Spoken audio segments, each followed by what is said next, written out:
She was going to keep you, the witch continued evenly. She bought only 4 rabbits, not 5. You were her pet, her obedient little beastie. Had the day suddenly gotten darker? Anouk looked up, and no clouds blocked the sun. Was it true? Of course it was. She felt like a traitor, like she'd somehow sided with Vittora, that she was complicit just by sweeping floors and serving cake. What happened then? She asked. I explained to Luke that whoever possessed your pelts possessed you. If he could steal the pelts, then he wouldn't be forced to answer to any mistress.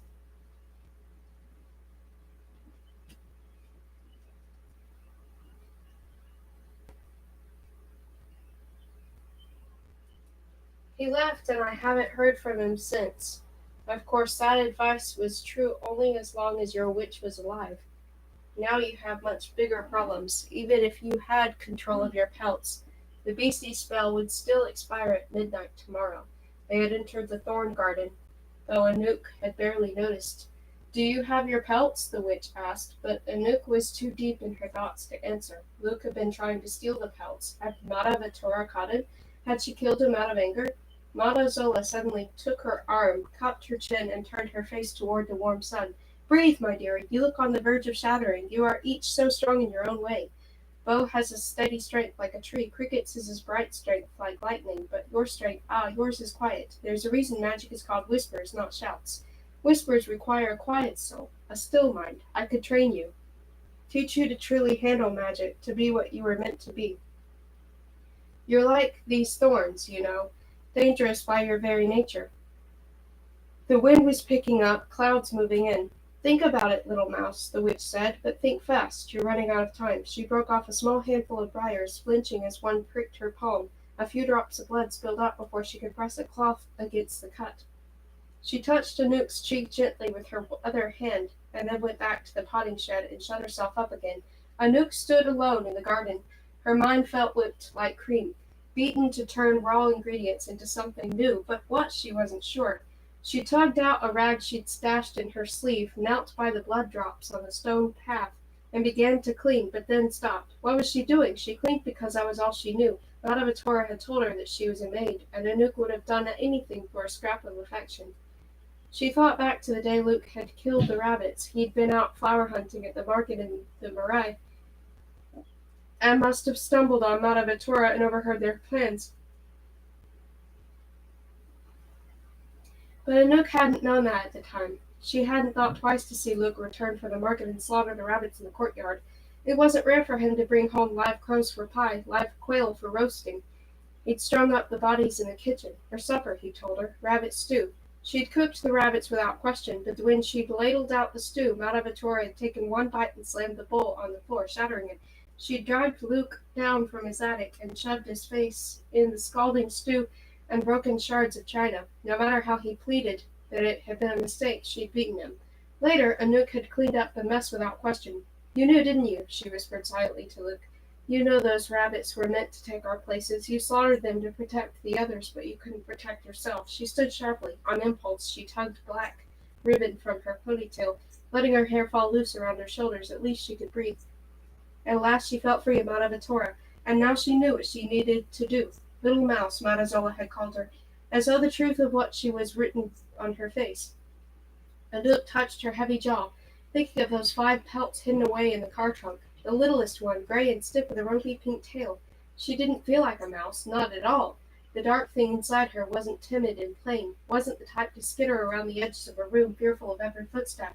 I'm no mouse. She stuffed the rag between the branches of a topiary gardener. Clean your own mess. She grabbed a handful of roses, stuffed them in her mouth, and swallowed petals down dry as she ran back to the chateau. She shoved open the front door and climbed up onto the edge of the heavy clay pot in the foyer, then whispered into Toblerone's leafy ear. The bear began to stir with a rippling of green pelt and stretching of creaky wooden joints. On her command, he lumbered down from his pot. He left tiny fluttering leaves in his wake that she followed like a trail of breadcrumbs all the way to the sentinel hedge. She found the corkscrew branch that Petra had used to get in and gave it a twist. She stepped back breathless as the branches began to untangle themselves into the archway. When Vigo and Hunter Black returned, they'd find the gates open, They wouldn't know about the enchanted topiary bear waiting to drag them in his thorny teeth to the chateau as prisoners. She left Toblerone to guard the entrance and returned to the chateau, to the west bedroom, where Beau was still in bed but awake now, groggy, rubbing his head as though it ached. It was cold, and she pulled on her fustian jacket. Anouk, the time! She climbed out onto the bed and pressed a finger to his mouth. For once, let's not think about time. Then impulsively she replaced her finger with her lips. He stirred awake quickly after that, stiff with surprise at first, but then his arm circled her waist and an exhale slipped from his throat. He kissed her back, sending magic shooting between her two ears, all the way to her 10 fingers and her 8 dirt-caked toes. One of his hands found her hair, and she in turn found herself touching his cheekbones, his chest, his arms, every inch of him. She felt those champagne bubbles churning like they never had before, going straight to her head, making her feel giddy and thirsty, and like she was a fool too, that she should have kissed him long ago, that they had wasted too much precious life already. Is this because life as we know it is about to end? He asked, his forehead pressed to hers. She couldn't keep her grin from showing. No, it's because our true lives are just about to begin. Chapter 18. One day and 3 hours of enchantment remained. By the time Anouk had tumbled out of the bed, grinning like she'd slipped too much wine, combed her fingers through her hair and straightened her rumpled jacket, it was dark outside. The lumbering shapes of the topiary gardeners dotted the fields tending to the lavender by moonlight. She squinted toward the hedge wall, but it was too far away to make out the archway or the topiary bear guarding it. Lights burned into the potting shed's windows. She felt her good mood falter. Madazola's potion must not have worked, or she wouldn't still be out there, but it didn't matter. She was past depending on witches for help. She closed the curtain and turned back to Beau, who was reclining on the bed, wearing a goofy smile. The cat clock ticked away on the bedside table, but he ignored it, continuing to smile, though his eyelids flinched slightly at every tick. As far as the kissing had gone, they hadn't done much beyond short, sweet ones on the lips or hands, or once, daringly, a neck. Neither of them knew exactly what came after that. Still, Anouk felt as though they had crossed some threshold where there was no turning back from, to love and be forever human. When she at last turned to the clock, she felt a squeeze of panic. Midnight is in a few hours, and then only one more day, I know. She took his big hand, pressed her lips to his knuckles, and she knew she couldn't lose this, lose him, lose herself. Wait here. She hugged her jacket closer for warmth. There was no sign of Petra or Cricket in the hall, all the better for her to sneak outside and check her trap. Just as she was about to leave the chateau, something metal clattered at the opposite end of the hallway, followed by a noise like a scuffle. She stopped. Something felt wrong. Cricket? She called. There was no answer. Something thunked in the same place, and that squeeze of panic returned. Petra, is that you? She took out her knife, creeping down the dark hallway. The cold bit into the soles of her bare feet. Something thunked again. It came from the direction of the kitchen. The door was cracked open, the smell of nutmeg drifting from it. Would Petra be making more snacks? How much cocoa would the girl seriously consume in one day? Anouk stepped closer, the knife steady despite her erratic heartbeat. Not a mouse, she told herself. Another step toward the kitchen. The floorboards squeaked behind her. Wait! Behind her! She spun around, slashing with the knife. Her blade crashed against something metal. Anouk, it's me. Cricket had 2 knives raised, blocking Anouk's knife an inch from impaling her between the eyes. Anouk had been fast, but no one was faster than Cricket. Merde, Cricket, I'm sorry. They got inside, Cricket whispered. They both lowered their knives, and Anouk wiped her head back toward the kitchen, sniffing the air. Who? Bigo and Hunter Black. I don't know how they got past the gate. Petra is outside in the potting shed with Mata Zola. We have to warn them. Anouk felt her spine go rigid. No, no, no. Toblerone was supposed to be guarding the gate. She'd used magic. Had her trap failed? Had she made a mistake? A clammy sweat broke out on her skin. The whites of Cricket's eyes flashed. Bigo's in the kitchen. I don't know where Hunter Black is. There's a second staircase that runs behind the pantry and comes out by the stove, remember? I'm going to sneak up there and see if I can take him by surprise. You find Beau and then get Petra and Zola. Wait. Anouk grabbed Cricket's sleeve. Bigo might hear you in the stairs. Let me distract him. Cricket didn't protest or laugh or tell Anouk that it was too dangerous, as Beau would have done. That was what Anouk loved about her. Cricket had never called Anouk a little mouse, not once. Yes, all right, good. Cricket disappeared into the darkness, and Anouk brandished the knife. Took a deep breath. Count to 10. Give Cricket time to get up the stairs. Then she'd show herself. Distracted Vigo, she took a step toward the kitchen. Her fingertips grazed the door. And then something was happening faster than she could process it. The door was thrust open. Vigo's face was there, twisting from surprise to anger and back again in a flash. Anouk. In instinct, she shoved the door wide open, slamming it into his face. Blood spurted from his nose.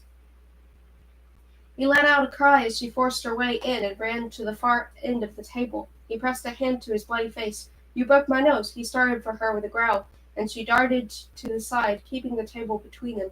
He went left, she went left. He stopped, she stopped. He went right, she went right. Stop! And then Cricket sprinted down the rear stairs behind him and launched off the bottom stair to leap onto his back. He let out another cry as she wrapped an arm around his neck, choking him. For a few seconds it was a scramble between them, a tangle of limbs and feet, and even a flash of teeth, but then something silver gleamed in Vigo's hand and Cricket stopped fighting the pistol. No one moved.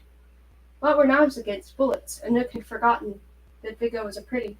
He could use technology. It fires, he said, as though reading their minds. It's old technology, purely mechanical, no biometric locks or electric spotting scopes. The magic in this house would interfere with, almost analog enough that even a witch could fire it, but not quite. He aimed it at Anouk. Come here, Cricket, slowly. Cricket looked steady, ready to spin his face, but he pulled her close enough to press the pistol to her temple. Anouk felt rage burning through her. Her mind churned. She could scream for Beau. She could throw a pot from the stove. She could something cold and sharp. Pressed against the side of her neck, she sucked in a breath. Oh no, Hunter Black's breath was hot on her throat. Drop the knife, Anouk. She'd forgotten about the shadow that never left Vigo's side. He grabbed her arms, pinned them behind her back. He was so much stronger than her, and Vigo's pistol. What weapon did she have? Nothing beside her mind. Her hands, her whispers. Dorma, she whispered in a rush. Hunter Black's hand clamped over her mouth, smothering the whisper, and don't scream.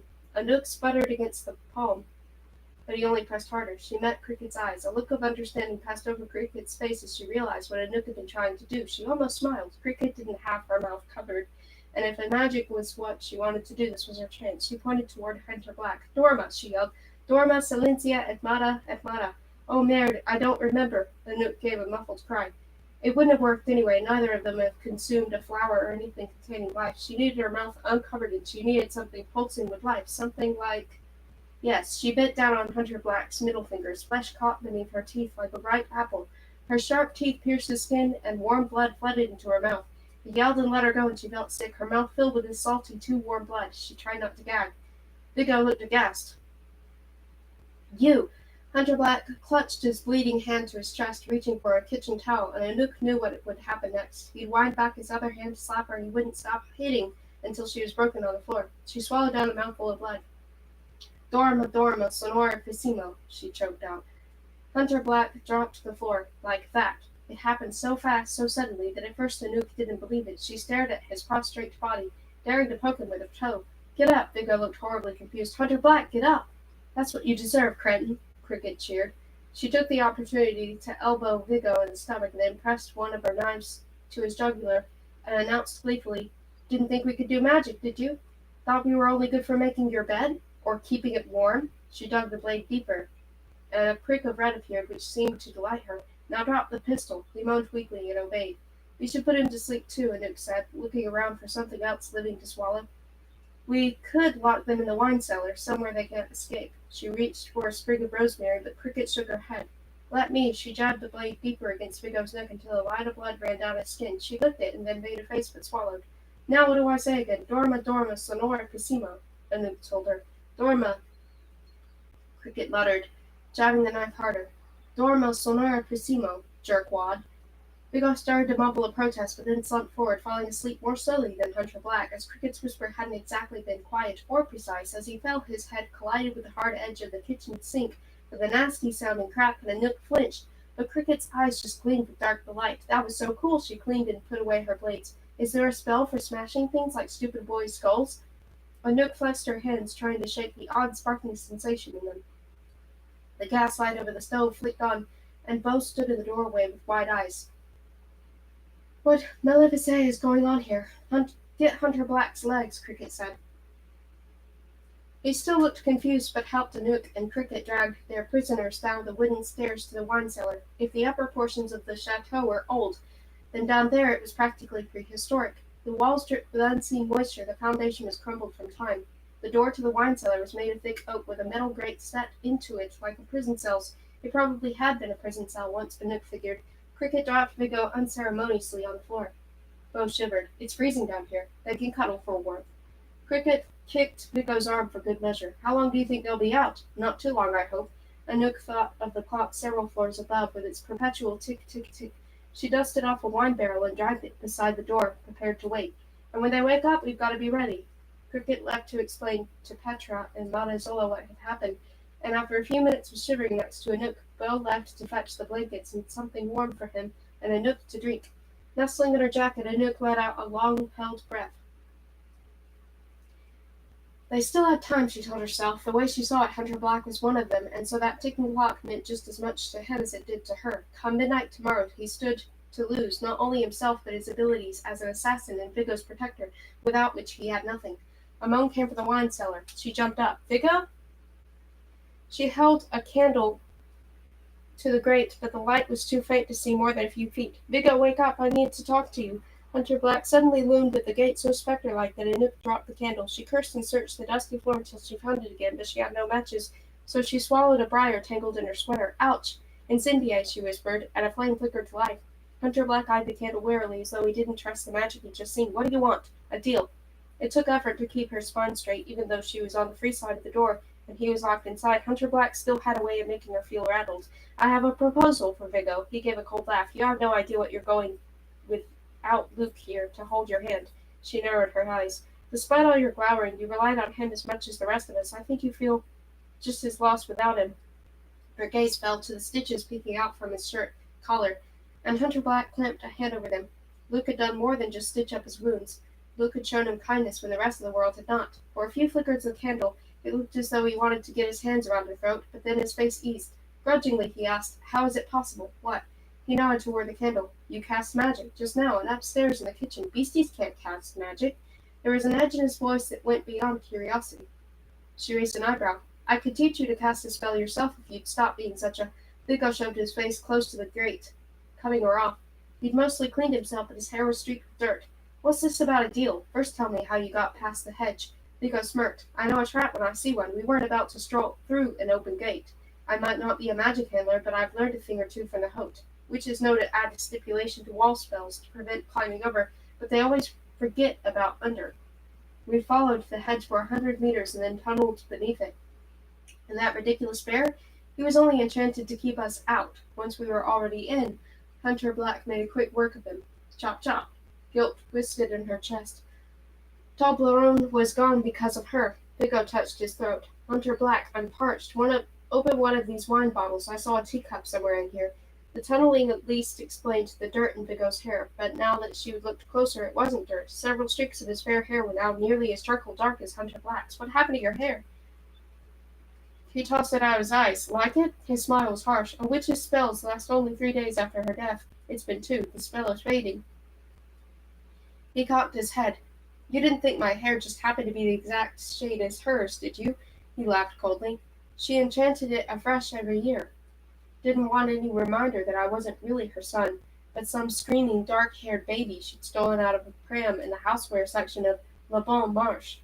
Hunter Black broke open the neck of a bottle of Merlot, and Vigo kicked around in the dark for the teacup he claimed to have seen. Anouk touched her own hair tentatively. If the enchantment that colored Vigo's hair was already fading, then that didn't mean their beastie spell was already failing? That they were already turning back? Was her mind playing tricks on her, or did her hair feel coarser? She touched her jaw. Was it heavier, more bestial? But she was still just a girl, at least on the outside. Now it's this deal, Vigo said, tossing back the teacup of wine. Chapter 19. 24 hours of enchantment remain. When Anouk didn't answer, Vigo moved toward the bars, tipping his head forward conspiratorially. You and I have always had an understanding, haven't we, Anouk? She was like a mother to you, too. You and I both loved her. We were the ones who did. Anouk eyed him warily. So do you believe I didn't kill her? Vigo snored messily and wiped his nose with his sleeve. Not broken after all, but definitely bruised. You turned white when you have to pluck chicken for dinner. You'd never hurt her. His face darkened. Was it Bo? No, Anouk snapped, but her heart was thumping so hard she was surprised Vigo couldn't hear it. Hunter Black made a slight growl as though maybe he had heard it. We don't know who did, but it wasn't either of us. Vigo grunted non-committally. You shouldn't have come here. Mata Zola can't be trusted. You'd be safer with me. Come back to the townhouse. I might not be a witch, but I'm influential among the pretties. Whatever promises Zola made you, they're lies. We need her. Ha! We need her. In 24 hours, our enchantment will end. If that happens, we'll turn back to animals, all of us, even you, Hunter Black. The only way to stay as we are is if we get the beastie spell, which Matazola has promised to use on us to keep us human. But there's a problem. It's kept at Castle Ides. She held the candle closer to him, meeting his gaze. We could never get past their security, but you have an invitation. He isn't helping you, Hunter Black snarled. But Vigo held up a hand, silencing him, and eyed Anouk. He guzzled a considerable amount of wine in a very short time, but he could hold his alcohol, and she had to give him that. The invitation alone wouldn't get you in, not without me to present it. Anouk tightened her jaw. Then you'll have to come too. Vigo laughed at the prospect. Hunter Black cursed and went off to the corner to sulk. Vigo leaned against the door, his hair falling in his face. You need me. That's rich. He took another sip of wine. Don't you want Hunter Black to stay human? Anouk asked. And Cricket? His only answer was to drink more, though Anouk knew that he was toying with her. He lusted after Cricket, perhaps perversely. He'd do anything to keep her safe.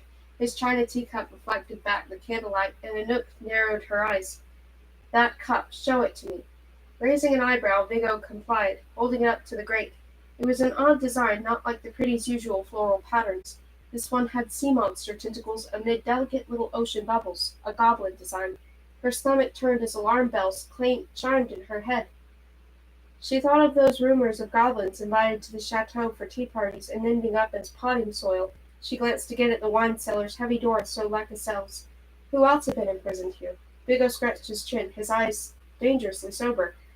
I'll help you, but I want something. What? He leaned closer. You put me to sleep with a whisper. Bravo, little beastie. And you lit that candle just now with a whisper. I admit, I'm impressed. I never thought beasties capable of magic, especially not you, my little dust mop. If you want my help, I'll give it to you. He paused. Provided that you make Cricket fall in love with me. Anouk recoiled from the door. Hunter Black stalked out of the dark corner, a scowl on his face. Vigo, this is unwise. That girl, your obsession? I didn't ask you, Vigo snapped, and for a second the scowling mask Hunter Black wore slipped, and beneath it Anouk saw real hurt. Vigo turned back to Anouk, eyes gleaming.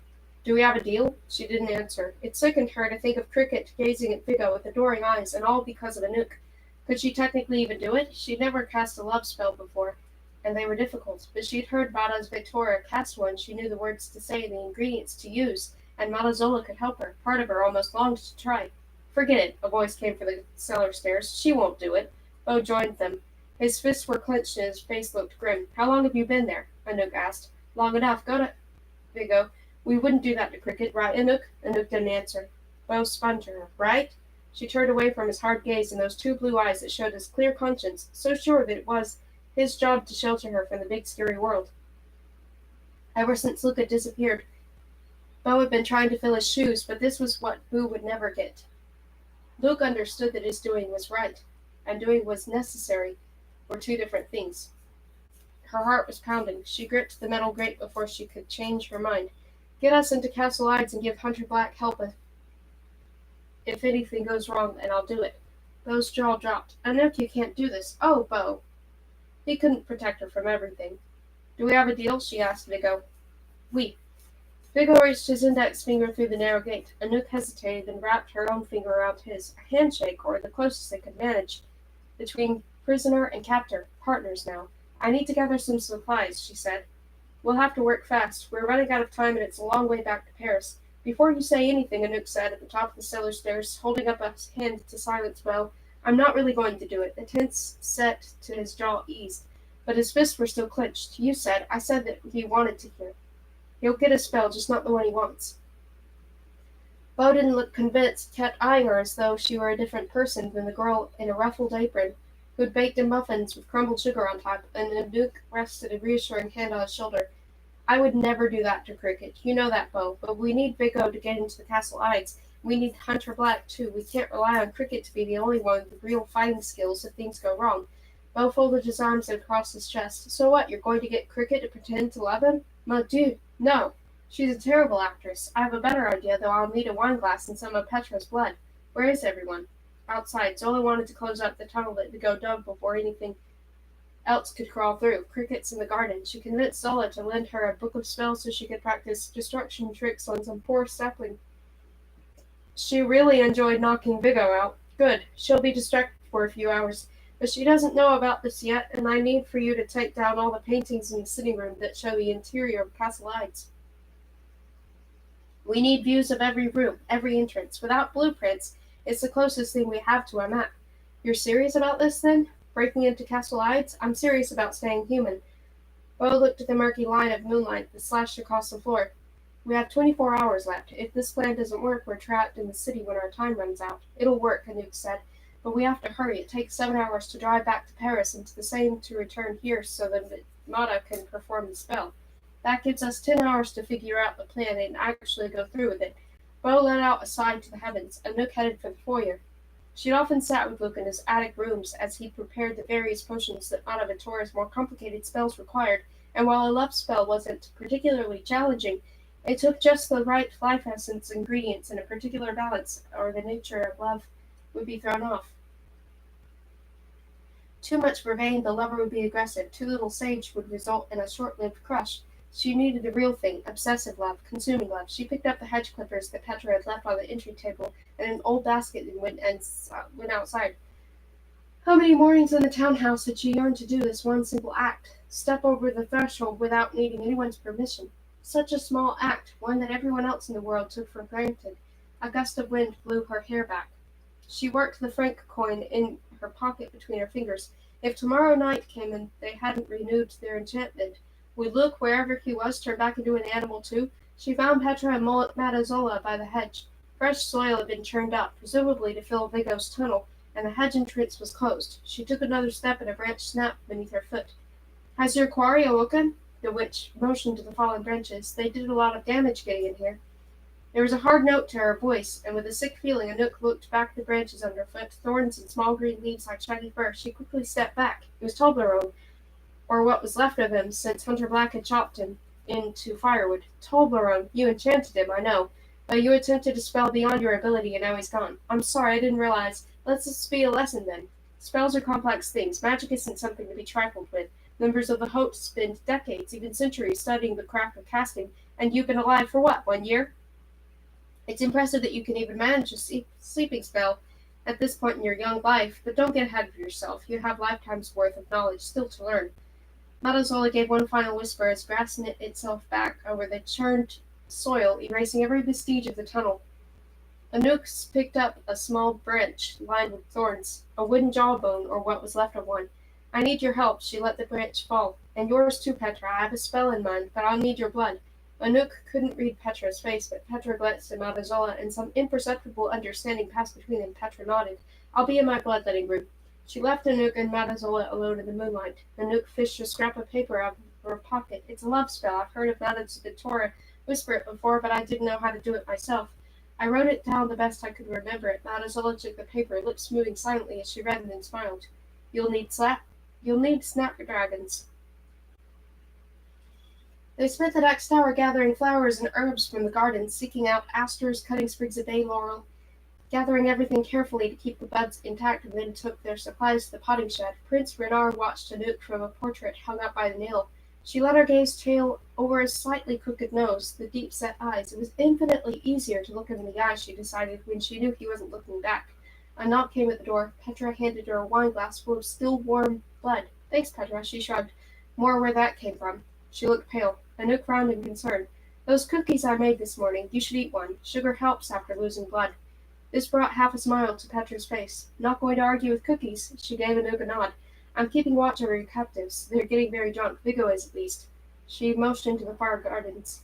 And crickets making sawdust out of willow saplings. Anouk poured the blood into a bottle. That I want to see.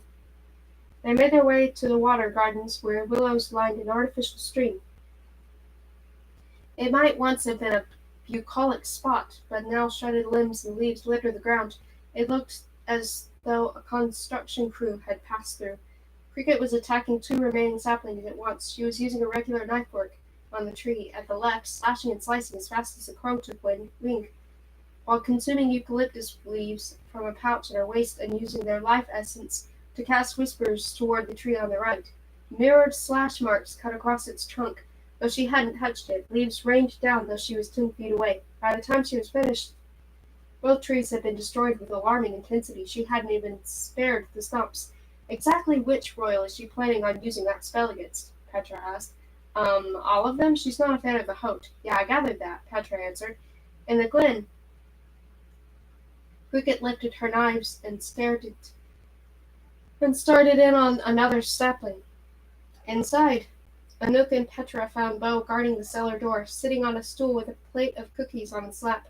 Bo still looked grumpy about Anouk's plan, but at least he was licking crumbs off his fingers while sulking. Have they caused any problems? Anouk said. Vigo's toasted, he said. He was singing Celine Dion. Who's that? You don't want me to try to sing her stuff. You'll go deaf. They took lanterns and the cookies and went downstairs. Vigo's singing abruptly stopped. Hunter Black appeared at the window. If he'd had any of the wine, he held it better than Vigo. His eyes found Anouk's. He was all blares and charcoal smear of hair. If you hurt him, I'll kill you. Vigo pushed Hunter Black aside and smooshed his own face against the bars. Anouk. Good, you're back. Hey, are those cookies? Petra grudgingly shoved a cookie between the bars. He wolfed it down and dusted the crumbs off his shirt. Thanks, Anouk. You know, when I knew this charming girl years ago, she went by a very different name. You're looking good these days, my friend. New haircut? I can't quite put my finger on it. Petra smiled tightly. Don't be in. Can I have another cookie, Petra? Enough cookies, Anouk interrupted. She held up the bottle of elixir and a single short hair from her pocket. She dropped the hair into the elixir and swirled it gently. Drink this. The smirk disappeared off Vigo's face. Is that one of Cricket's hairs? Is this how it works? He'd sobered up fast. You'd have to drink every last drop, Anouk said. Vigo's hungry eyes devoured the bottle. Anouk almost felt sorry for him until she remembered this unwanted hands all over Cricket, and then she didn't feel bad at all. You'll have to unlock the door, Hunter Black murmured darkly. That bottle won't fit through the bars. Not a chance. With a flourish, Bo produced a curly blue drinking straw. When the others threw him odd looks, he shrugged. I found it in the kitchen drawer next to the birthday candles. He stuck the straw in the bottle, and Anouk held it close enough for Vigo to reach it. Vigo grimaced at the taste, but kept slurping until he reached the of the empty glass. He wiped his mouth. Doesn't Cricket need to be here? I'm sure she's falling passionately in love with you as we speak, Anouk said. In fact, Bo, will you go get her? She's in the dark garden. Careful, don't sneak up on her. Hunter Black continued to scowl from the shadow's edge. If he was the wolf, as Cricket suspected, would he be so devoted to one person? Weren't wolves lone hunters, or else loyal to a whole pack? How long does it take? Petra's fingernails drummed on the cookie tray. Is this an instant thing, or should I make tea? Footsteps came from the stairs, the glow of another lamp. Anouk heard Bo's voice explaining something to Cricket, telling her to wait, that everything would be fine. At the bottom of the stairs, Cricket wiped sweat off her brow from her fighting practice and threw Vigo a glare. You're still alive? That's a shame. Vigo didn't answer, his eyes glassy but not from the wine. Well, Hunter Black's arms were folded stiffly. Go ahead, Cricket. Tell him that you love him, that you'd do anything for him. Ha! Cricket clapped her hands together. Exactly how much wine have you had? The temperature grew colder, as though the cellar stones were sucking up all the heat. Bo looked uneasily between Cricket and Vigo. But Anouk only waited. She felt Vigo's eyes shift from Cricket and slide across the room, past Petra, past Bo, to stop on her. She shivered. She'd seen that particular glassiness in a person's eyes. Once, a goblin girl, tasked with delivering charmed necklaces to a jewelry shop, had misplaced the package. To punish her, Madame had enchanted the girl to fall desperately in love with the small yellow postal van that delivered their mail. The goblin girl was still probably walking up and down the streets of Paris following a hunk of wheeled metal that would never love her back. You're supposed to be in love with him, Hunter Black said. Him? Cricket sneered. Anouk could feel Vigo's hot gaze like sunlight, warm at first, but the longer she was exposed, the closer she was to burning. Open the door, Vigo said in a hoarse voice. Bo clenched his fists. Not happening. No, it's okay, do it. Anouk's stomach twisted in hitches. Bo grumbled his disapproval, but he unlocked the door.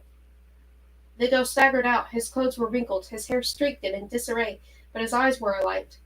He took a step past Bo, one past Petra, then straight past Cricket as though this girl whose love he'd craved above all else had ceased to exist. He collapsed to his knees at Anouk's feet. Vigo, Hunter Black growled. What are you doing? Get up! Anouk rubbed the back of her scalp. It still stung from where she'd pulled out a strand of her hair and then cut it so that it was the same length as Cricket's. In the dark cellar, no one had noticed the hair that was supposed to be Cricket's was tawny, not cinnamon brown. Oh, merde, Bo cursed, finally understanding.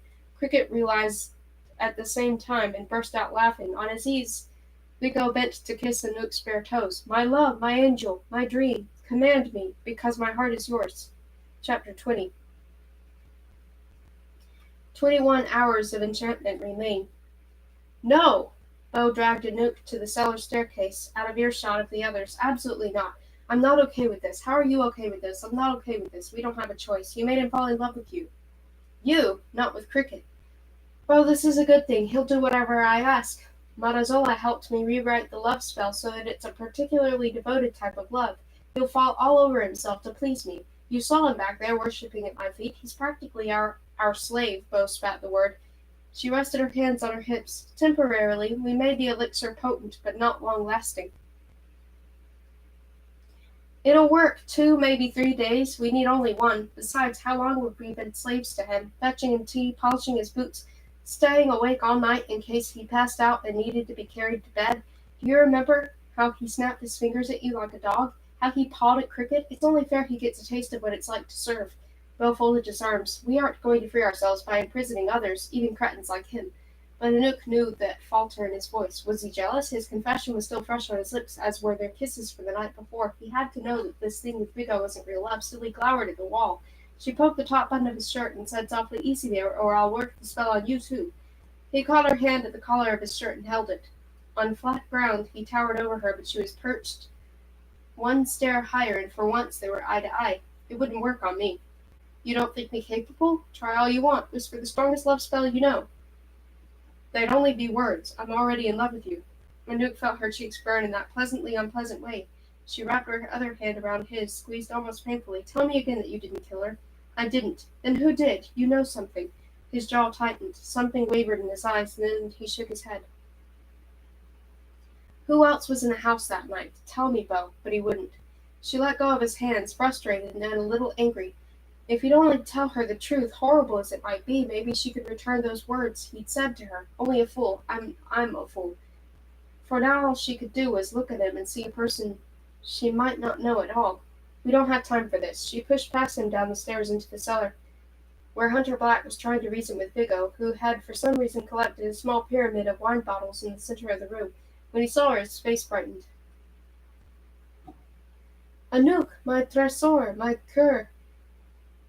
Look, for you I have gathered the finest wines, only the best for you. He collapsed to the ground, then inched forward on his hands and knees to kiss her toes. Taken by surprise, she jerked backward and accidentally kicked him. Oh, sorry, Vigo. He cradled his chin. Oh, no, my goose. No, it's my fault. I thoughtlessly let my face get in the way of your foot. 1,000 apologies, Bo sighed. This is going to get old fast. Not for me, Cricket said, popping another cookie in her mouth. Get up, Vigo. Anouk felt uncomfortable. She glanced at Vigo's wristwatch. 3 o'clock in the morning. Bo, were you able to make a map of Castle Ides? I tried, but it makes no sense. It's almost like the rooms in the paintings intentionally don't match up. Like the floor plan changes. Let me look at it, Cricket said. You're used to following tiny little road maps where everything's perfectly to scale. Thievery work is often less precise. You'll have to hurry, Anouk said. We don't have long to figure out how to break into the most well-protected structure in the Haute. She couldn't hide her yawn. And I need coffee. Allow me to make it for you. My share. Without waiting for a response, Vigo sprinted up the stairs, taking them 2 at a time. I have to see this. Cricket ran after him, followed by Bo and Petra and Hunter Black, though Anouk grabbed at the assassin's arm. Hunter Black, wait a minute. He practically growled down at the small hand on his coat. She was suddenly very aware that they were alone in the dark cellar, and that very recently he'd had a knife pressed to her neck. I know you don't like what I did to Vigo, but you need his plan to succeed as much as the rest of us do. If we don't get that spell, you lose your humanity, too. Besides, the love spell is only temporary. It's not real. Clearly, he snarled. He'd never love you. Maybe someone else would have bristled at the barb, but Anouk saw his mask slip another inch. He was like a wounded creature lashing out at anyone but his master. We need you, Hunter Black. At the very least, you need to keep Vigo from making it of himself in front of the royals and giving us away. You're one of us. Like it or not, we are family. Hunter Black towed one of the wine bottles, sending it rolling across the floor. She took that as yes. She extended her hand. We only have to work together until midnight. He grudgingly took it. Midnight. Upstairs, they found Cricket studiously drawing out a map. Every inch of the sitting room floor was covered with paintings that showed the different rooms in Castle Ides. Cricket had scrawled a rough blueprint on the inside of her forearm, and Matazola and Petra were helping her fill in the blanks from their memories. Anouk picked her way across the floor, holding her palms out for balance, trying not to step on any paintings. Breaking into Castle Ides won't be easy, the witch warned. It looks as regular 10-story building, but in reality, this same building exists in 10 different cities at the same time. A type of portal. The only way to access the upper floors is here. She pointed to a rectangular chamber on the map sketched on the cricket's arm. Through the building's elevator, each floor leads to a different city. Rio de Janeiro is 6th floor. New York is the 2nd. Tokyo is the 3rd. The elevator, coffee Vigo carried in a tray, holding a pot of coffee that smelled like burnt sugar, nearly stumbling on the paintings on the floor. He poured Anouk a cup. She took a sniff and grimaced. This elevator, Matazola continued, is guarded by the royals' proxies called the Marble Ladies. You'll need to present your invitation to them at the front desk. Vigo reached into his pocket and took out an elegant paper invitation, wiggling his eyebrows enticingly at Anouk. She pushed the coffee away. The royals inhabit the penthouse floors, Matazola explained. Once you get there, you'll be closely watched. Guests are escorted at all times by lesser royals, which will make it difficult for you to get the spell library. And Beau is correct. The floor plan of the penthouse is set to change every hour on the hour. She turned to Cricket. You'll have to keep a close eye on the timing to understand how the rooms rotate. As Matazola explained the rotation schedule to Cricket, Vigo sank onto the divan next to Anouk and begged, Give me a pistol, mon amour. Out of all of us, I'm the only one who can use it. She eased a few inches away from him. No pistol. She might be able to use it, but magic in Castle Ides is highly concentrated. There's no telling what bringing technology into that place might do. Cricket finished writing out the map on her arm and announced, So then, while Vigo is distracting the royals, I break into the spell library and steal the beastie spell. That's it? Easy. I'm afraid not, the witch said. The spell library doesn't contain books, but tens of thousands of bound folios containing the spells. It would take days to search through them all. They must be catalogued somehow, Anouk said. Yes, by magic, and they can be located only by magic. She went to the bookcase and took out a glass jar with something small and spindly inside, a captive dragonfly.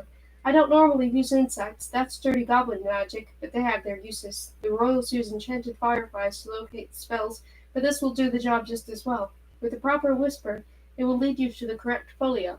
Cricket reached for the jar, but Matazola held it back. My darling Cricket, even as a cat, you are prone to recklessness.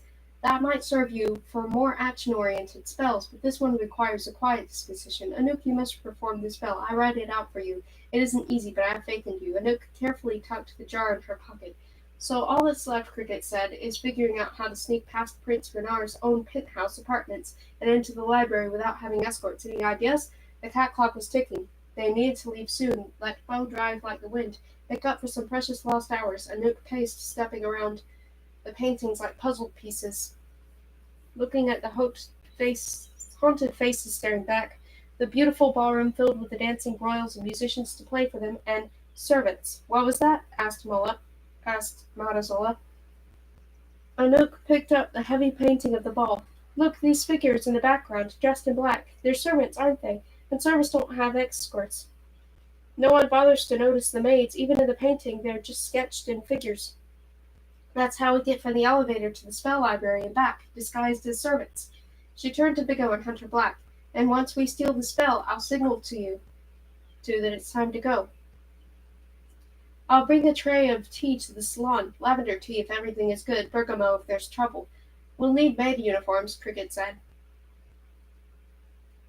Anouk peered closer at the maids in the painting. Each wore a plain black dress, a white apron, and a lace veil covering half her face. The painting didn't show the detail of the specific buttons or the hems or shoes, but she guessed that royals never looked closely at the staff. They wouldn't notice small missing details.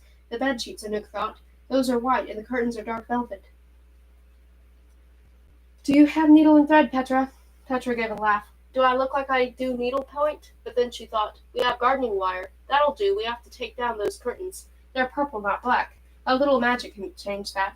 Besides, no one will be looking at us. They'll be too busy looking at Vigo being Vigo. She waved in his general direction. He was adjusting his ridiculously slouchy hat in a mirror. She turned to Beau. And you'll need to stay outside the car and keep it running in case we need to get out there quickly. Impossible, Cabbage. I'm going with you. She rested a hand on his shoulder. We'll have to play to our strengths. You breathe, sleep, and dream cars. Sorry, but it isn't up for negotiation. He didn't look pleased, but he didn't argue. And you, once you locate the folio for Cricket to steal, what will you do? The other's job seemed so clear. Bo, the getaway driver, Cricket, the spell thief, Vigo, the distraction, and Hunter Black, their bodyguard in case anything went wrong. Where did she fit into all this? A maid and a cook, that's all she'd ever been. And yet there was something about bringing them all together that did feel like baking. Gathering disparate ingredients, a thief, a driver, an assassin, mixing them in just the right ways at just the right times, while keeping a close eye on the clock. What I do best, she said, keep things tidy. She went to the clock on the mantel, counting the hours on her fingers. We have less than a day to drive to Paris, steal the spell, and return. As long as absolutely nothing goes wrong, we can pull this off. She started to take down the velvet curtains. There was no time to sew entire costumes by hand, but she'd once seen Madame Vittoria cast a trick to stitch a goblin's mouth shut. She remembered the spell. It wouldn't be perfect, but they were short on time, and the maids' costumes had to stay together for only a few hours. As long as nothing goes wrong, Cricket muttered. We're so. Chapter 21, 18 Hours of Enchantment Remain. Sitting in the front seat of the Rolls-Royce, Anouk slid her hands over the plain dress and white apron. A broom rested at her feet. She adjusted her flimsy veil. The maid's costume didn't fit well, but given that she cobbled it and matching one for Cricket together from curtains and gardening wire in under an hour, that was to be expected. She fought against the feeling that she was going backwards, sliding into her old life. The apron was only temporary, she reminded herself. She didn't have to sweep. She didn't have to polish silver. But still she was startled when she caught her reflection in the side mirror, hair pulled back in a crisp ribbon, dress that was blank and forgettable, no golden threads, no gossamer wings. She folded up the veil and twisted the back seat, where Cricket sat between Hunter Black and Vigo. Cricket's usual wardrobe consisted of ripped tights and shirts with skulls. Anouk wasn't used to seeing her in a starched apron and prim knee socks with a feather duster in one hand, and she almost had to hide a snicker. Cricket's arms were folded tight to avoid having to touch either of the boys. Vigo, sitting behind Anouk, kept sneaking his hands forward in an attempt to massage her shoulders. Stop it, Vigo, she snapped. You look tense, my love. We're about to break into Castle Ides to steal the only spell that could keep us human. Yes, I'm tense. They'd stuck in the cat clock back on the dashboard with a gum, and now it ticked, counting down the hours until they arrived in Paris. I hid the pouch of eucalyptus leaves in my bra, but there aren't enough places to stash my blades in this dress, Cricket complained. You'll have to leave the big ones behind, Anouk said. Small ones you can hide in your hair. Speaking of, she motioned regretfully to Cricket's curly mass of hair. You'll need to pull it back. Cricket scoffed, offended. Maids don't wear their hair loose, Anouk said. Maids don't wear the black lipstick, but they don't have rips in their tights. They don't show any personality at all. That's the point. You have to hide everything that makes you you. When you move through a room, it should be with quiet steps and small movements. You're not a person. You're not a piece of furniture with legs. She felt a hollow pang inside. She'd never thought about it in these terms before. How long had she spent hiding who she was behind an apron, scouring floors for hours in the hopes that her work would be so perfect that she'd be noticed, but she was never noticed. She reached for the old franc coin, but realized she'd left it on her bedroom dresser back at the estate. Bo was looking at her oddly. She had her arms clutched tightly across her chest and was shivering slightly. He handed her the costume jacket from the back seat. She laid it over her chest like a blanket, tracing her fingers over the fabric. When she glanced in the mirror, again, a piece of furniture with legs didn't look back this time. The gargoyle. Thanks, she said softly, putting the jacket on. Cricket grudgingly pulled her hair back into a high bun and took off her charm earring, but she refused to remove her sunglasses. She sighed loudly and slid down in the seat.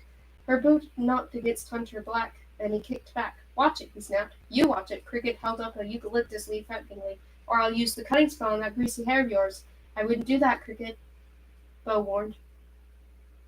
But Hunter Black gave her boot another kick, and Cricket swallowed the leaf. That's it. Prepare to be bald. Insist your coupe. The car lurched hard enough to pitch everyone forward, the engine chugging and struggling. Anouk grabbed the dashboard to steady herself. Wow, what the? Cricket cried. It isn't me. He fought to regain control of the car. I told you not to do magic, and it interferes with the car's technology. We shouldn't be fighting anyway, Anouk said. We're all on the same side now. Don't you get that? We're a family. She turned to face the front.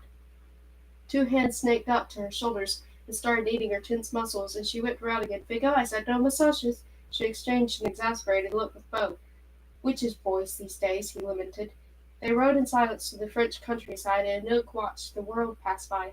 Small towns dotted the landscape, and she thought of how each one was filled with pretties, going about their daily lives to school and offices and grocery stores, never one realizing how precious their very existence was, what a gift it was to be them. She closed her eyes. What would she lose if she failed? No more beautiful couture jackets, no more fairy tales, no more cooking, smiling, laughing, only darkness. She shivered awake with a jolt. How long had she slept? She glanced at the clock. It was past noon. It was stormy as they returned to the city. On the horizon, the distant lights of Paris lit up the clouds. Bo adjusted the rear-view mirrors. We'll be here soon." A crow flew by overhead, casting a shadow on the car. When they had left, had it really been only 48 hours ago? She felt as though she were hurtling through some twisted dream world. And now only 2 days passed, and yet those days had changed everything. She wasn't anyone's servant. She stroked the sleeves of her jacket, her battle armor, her second skin. Rain slapped against the windshield, blurring the city into a kaleidoscope of streetlights. The streets were empty of everything except black umbrellas that hid faces. Both circled a roundabout. "That's it ahead." She jumped as Viggo thrust himself between the front seats, jabbing a finger toward a grey stone building lit up in the rain. The Champs-Elysees was lined with edifices, each more impressive than the last. International banks, luxury hotels, boutiques that catered only to the wealthy. But Castleide stood alone, set back from the street behind a black iron fence. 10 stories high, it looked more like a 17th century fortress than a castle despite its name. The windshield wipers swept back and forth steadily, giving them brief glimpses of the structure before the rain obscured it again. The building looked darker than it had in Mattazola's paintings. "Scrying crows," Hunter Black said, answering the question in her head. Hundreds, thousands of crows perched on every rail and foothold of the building, blackening it with glossy feathers. She had to press her hands against her ears to filter out that incessant chattering. Didn't the pretties hear it? But the ones outside hunkered under their umbrellas, went about their day as usual. Anouk felt a chill. The Haute wielded power of the pretties, but the pretties greatly outnumbered magic handlers. If the enchantments were broken, what would happen? If the pretties' technology continued to grow, would it render magic obsolete? Would the entire Haute become nothing but a memory? "Is it always like this?" Anouk yelled above the din. "No," Viggo answered. "It's because Madame Victoria's death. The whole city is in chaos now." Rain pelted the car. If the crows felt the rain, they didn't care. They let it roll off their waxed wings, squawking and whispering and climbing over one another in a tangle of sharp little beaks. Bo stopped the car. The engine rumbled. The windshield wipers went back and forth. Anouk peered out of the window. An imposing entrance with its heavy iron doors. 2 crows flew away from a sign that warned away visitors, though Anouk imagined stronger magic was at work to keep out any curious pretties. The sign read, "The Ides Club. Invitation required." The clock clicked to 1 o'clock in the afternoon. "Ready?" Anouk said. Bo tugged gently on her sleeve, and she realized that she was still wearing the Faustine jacket, clutching it hard enough to almost tear the fabric. She shut it reluctantly. Cricket's hair was smoothed back, her face scrubbed of black eyeliner. She looked different, younger, softer. It rankled Anouk. They shouldn't ever have to be anything other than themselves. "Ready?" Cricket said, brandishing the feather duster. Cricket and Viggo and Hunter Black climbed out of the back. She reached for the handle, but Bo stopped her.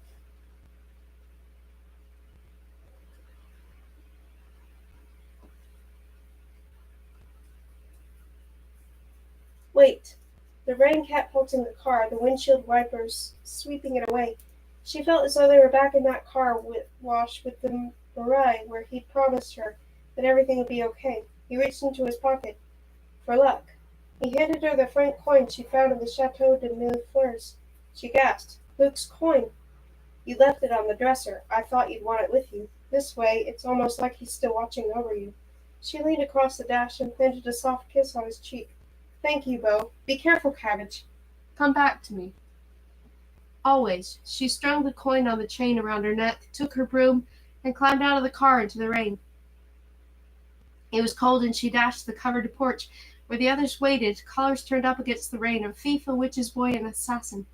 The crow's whispers paired with this rain were deafening. Slick oil puddled in the driveway, its swirling colors the only brightness on the gray afternoon.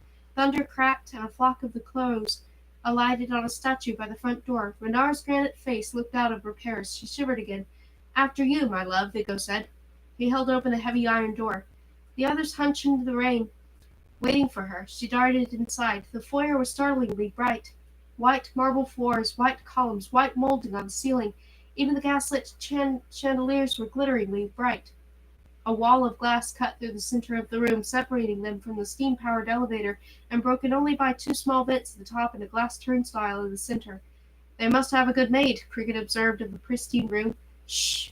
Anouk nudged Cricket, nodding toward a woman sitting at a reception desk. Another woman stood to the side of the turnstile. They were both very pale, as colorless as the walls, and very still, with identical white blonde hair and ivory suits that were heavily starched. Neither of the women acknowledged them as they approached, and a creeping feeling spread up Anouk's back.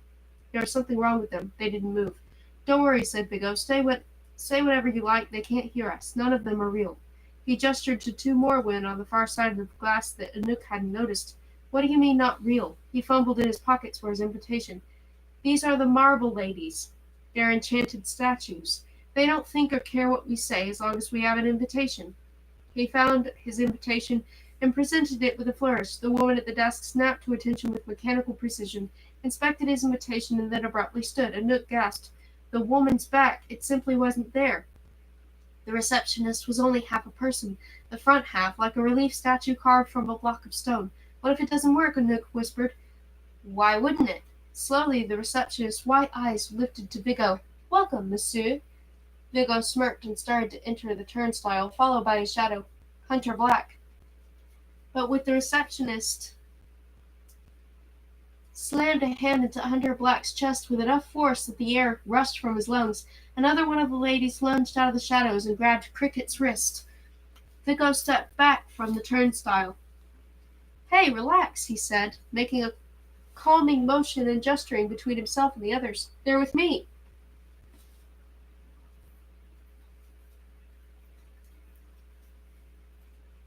I must inform you that the rules have changed, monsieur, the woman said mechanically. No guests. The other marble ladies near the elevator stepped closer to the opposite side of the glass wall, one under each of the vents. They were a foot taller than even Beau and wider by a hand's width. But it's Hunter Black, Vigo said. He always accompanies me, and the others are. This change in policy is a direct order from the head of the Haute. Marble Lady continued as though he hadn't spoken. The building is under tighter security. We cannot allow anyone who does not personally have an invitation.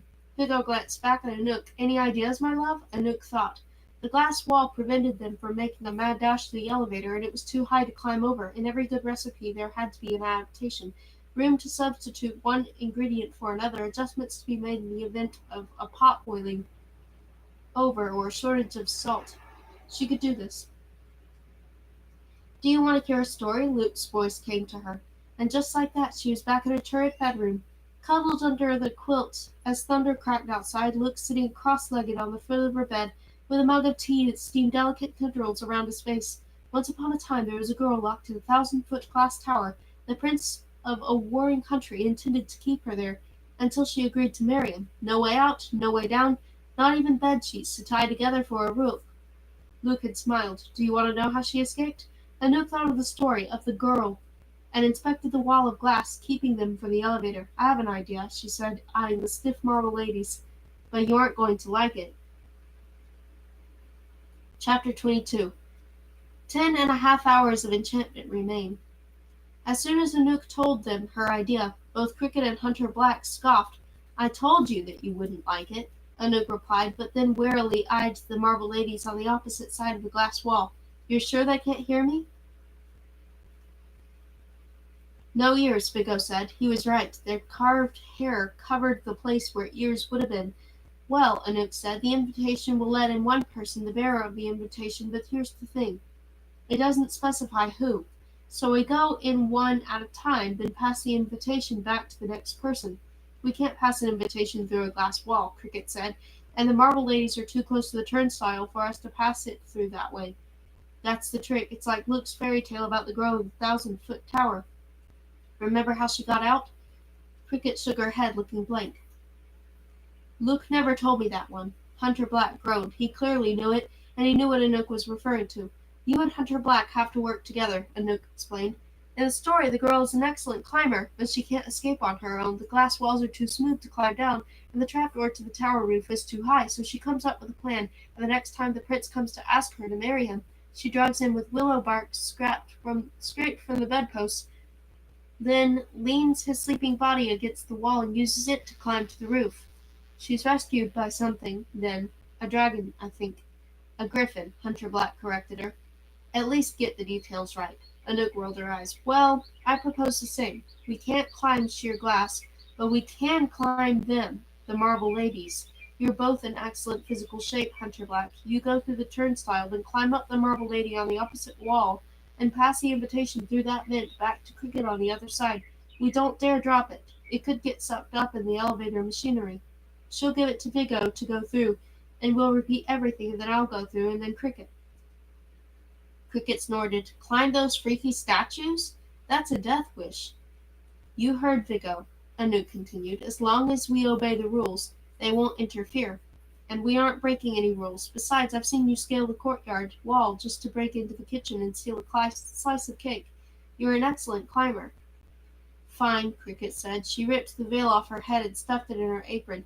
Hold this. She shoved the feather duster into Vigo's hands, and then, after flexing her fingers for a few times, she grabbed the nearest marble lady's shoulders and set a foot in the stiff crook of her arm. She whispered a prayer as she climbed. She stepped on a statue's shoulder and then on her head and reached the vent. Anouk took the invitation from Vigo and handed it to Hunter Black. Your turn. He presented it to the marble lady by the desk, who smiled mechanically. Welcome, monsieur. He passed through the turnstile. His grumbles were audible as he rested his hands on the shoulders of the marble lady on the far side of the glass and lumbered up on top of her, struggling under the bulkiness of his heavy coat. With a grunt he took it off. Beneath he wore a surprisingly plain shirt. He looked younger without his shell against the world. He climbed to the top of the marble lady's body and reached toward the vent. He could just manage to pass the invitation through to Cricket. She grabbed it and tossed it down. Your turn, Vigo. He passed through, and then they repeated the process, and Anouk went through. Welcome, mademoiselle, the marble lady said. Anouk was just handing the invitation to Hunter Black when the elevator dinged. The marble lady, whose shoulder he was perched on, suddenly turned toward the elevator, and he wobbled, barely holding on. She took a few strides toward the elevator and stopped there, waiting patiently by the controls. Hunter Black jumped off her shoulders and landed cleanly on the marble floor. Cricket's marble lady turned sharply as well and returned to the reception desk. Frowning, Cricket climbed off of her. What now? Cricket called. She was on the opposite side of the glass from the rest of them, with no marble lady standing near the glass anymore. There was no way they could reach the vent to pass the invitation through. Anouk bit her lip, thinking. But none of Luke's fairy tales offered a solution this time. Cricket cursed again. Okay, the vent is too small for me to climb through, but it gives me an idea. Maybe I could make another vent, a hole, a bigger one, closer to the ground.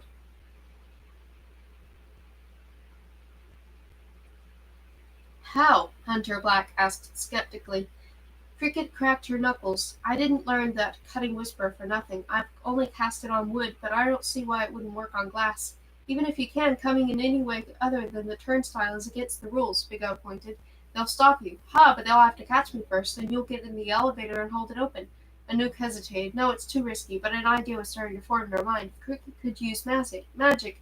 Maybe she could use magic, too. I'm not powerful enough to prevent the marble ladies from chasing you, but there is one simple trick I can do, a diversion spell, the same one I used in the closet to keep Hunter Black from noticing us. Cricket eyed the glass wall, mapping out the cuts she would need to make. Worth a shot. Ready?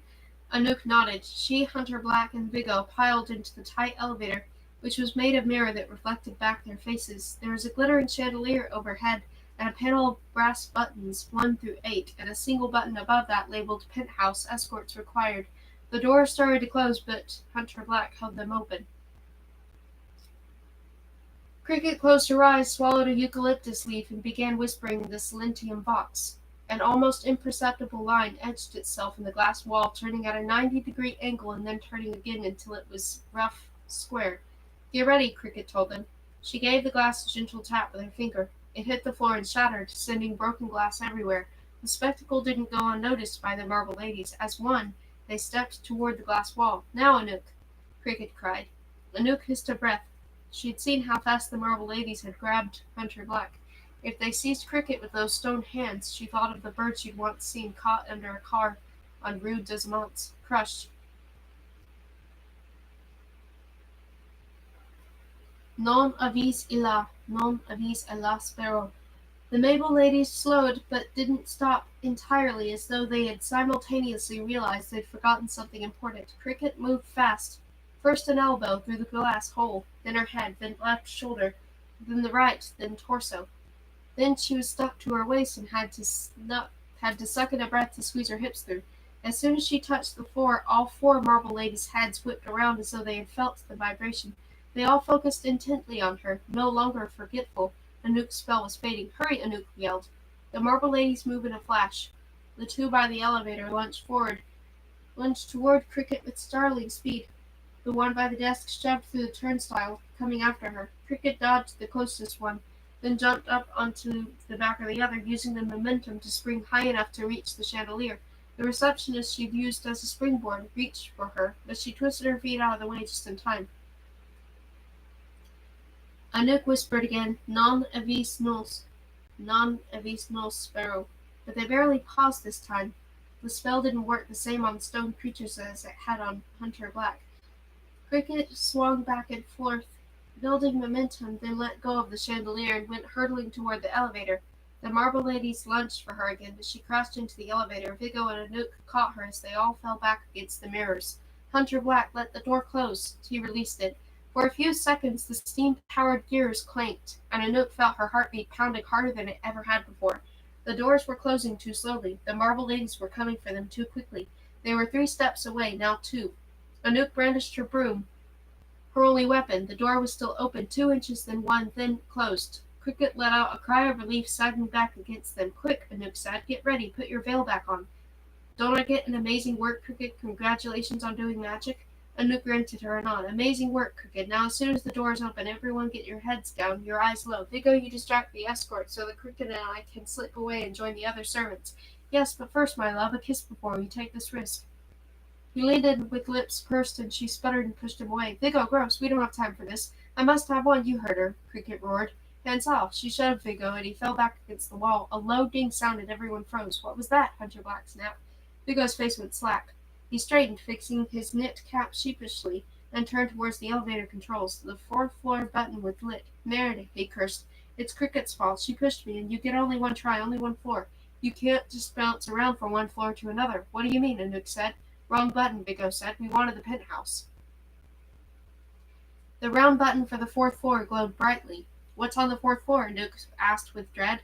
The elevator stopped. Another ding sounded, and the 4th floor light turned off, indicating they had arrived. "The 4th floor?" Vigo said. "That's London." "Oh, va te faire foutre," Cricket cursed. "London? That means goblins." Chapter 23. 10 Hours of Enchantment Remain. Even before the doors opened, Anouk heard music. It was a blaring mix of heavy metal and accordion and English lyrics, and the tempo kept slowing down, then rapidly speeding up, making Anouk's head spin. The elevator opened. The 4th floor of Castle Ides was boardroom with 20-foot-high ceilings and vast windows along the southern side. Chandeliers hung from the ceiling, and tall bookshelves spanned the walls. It was filled with overstuffed antique furniture, mahogany tables, and velvet fainting couches in front of roaring fireplaces, but the richness of the room was eclipsed by the apparent circus happening within. One goblin, dressed in a 3-piece suit with a magenta bowler hat, was hanging upside down from the chandelier. His hat knotted to his head with a necktie to keep it from falling off. Expensive-looking furniture was stacked haphazardly around the room, and 2 goblins were using chairs as tables and tables as chairs, with a hodgepodge of teacups between them. Another goblin seriously chased moths with a butterfly net. He had a cup of tea in one hand that he seemed reluctant to set down, which made catching the moths nearly impossible and sent tea sloshing everywhere. "Wrong floor," Cricket said. "Definitely wrong floor." Anouk heard a bus honking. On the other side of the tall windows, a double-decker red bus circled Piccadilly Circus.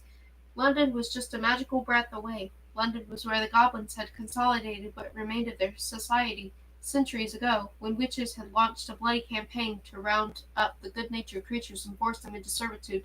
Those few goblins left had hunkered down in London basements and sewers, and other places where it came in handy that they could see in the dark. Even the goblins Anouk had known in Paris, who likely had never set foot in England, had been almost violently Anglophilic in their devotion to London. She'd seen goblin girls with their fingernails painted like the British flag, and goblin boys wearing neon cravats with patterns of Big Ben, and every time a David Bowie song came on the radio, they all stopped and saluted.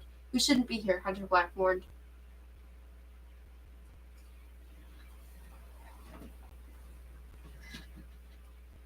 He banged on the penthouse button, but the elevator didn't budge.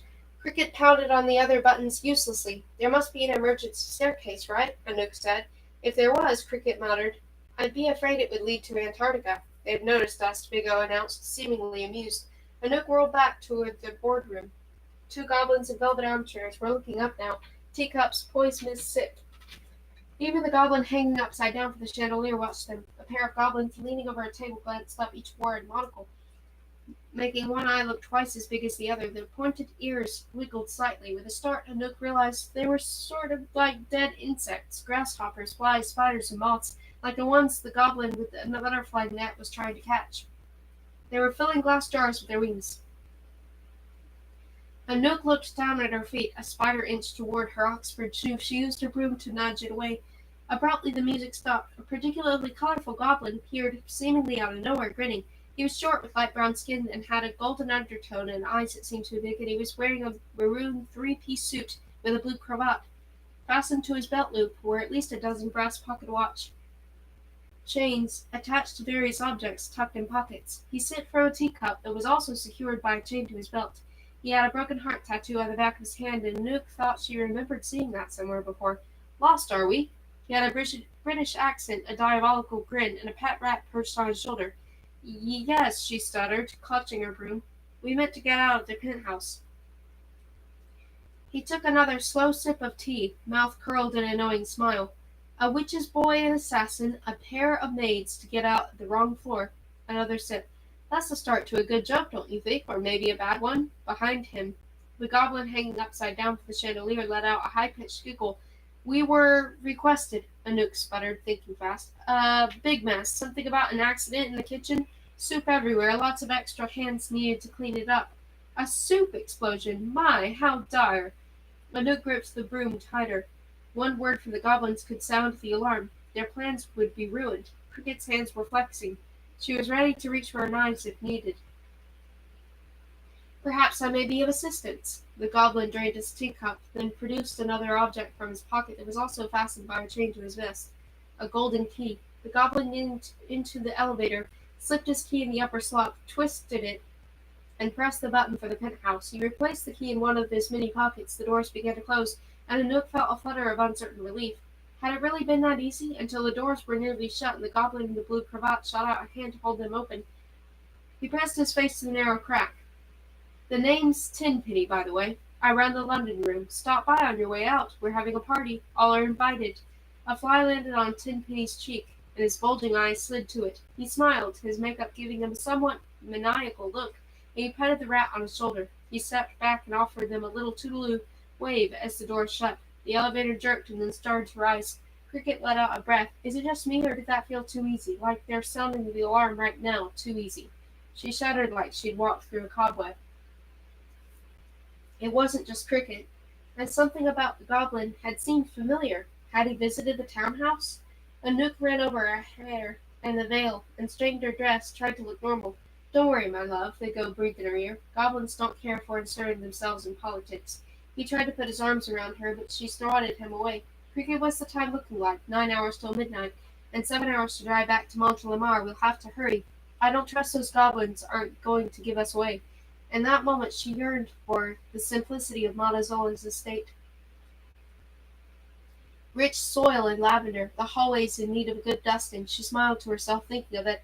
All those open country roads for Beau to race his cars on, and endless shiny objects for Cricket to pilfer and Luke when they found him. Such a beautiful garden for Luke to work in, and for her she wanted all of it. The kitchen where she could cook wherever she wanted, or not cook at all. The library with its books.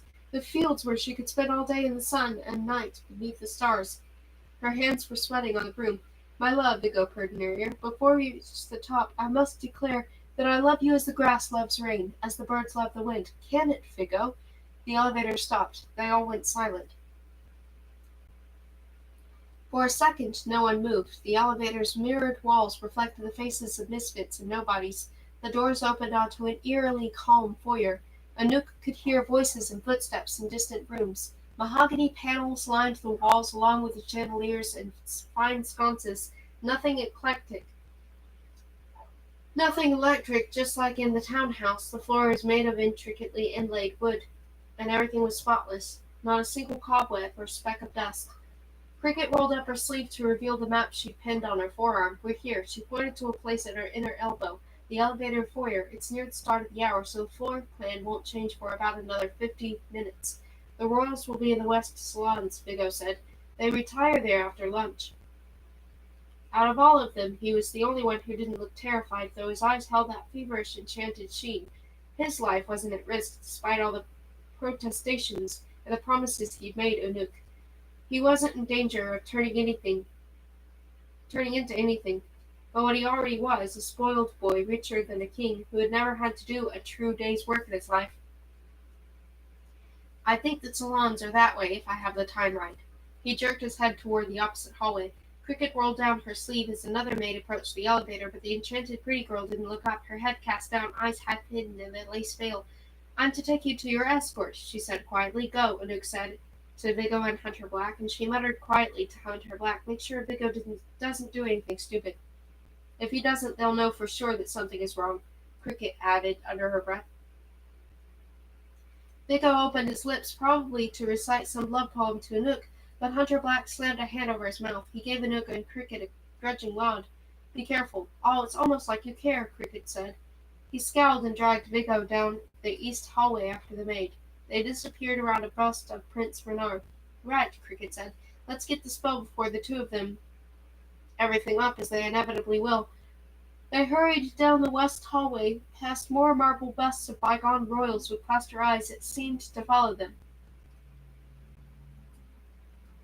They turned at the corner and entered a hallway that was lined with glass cases holding treasures.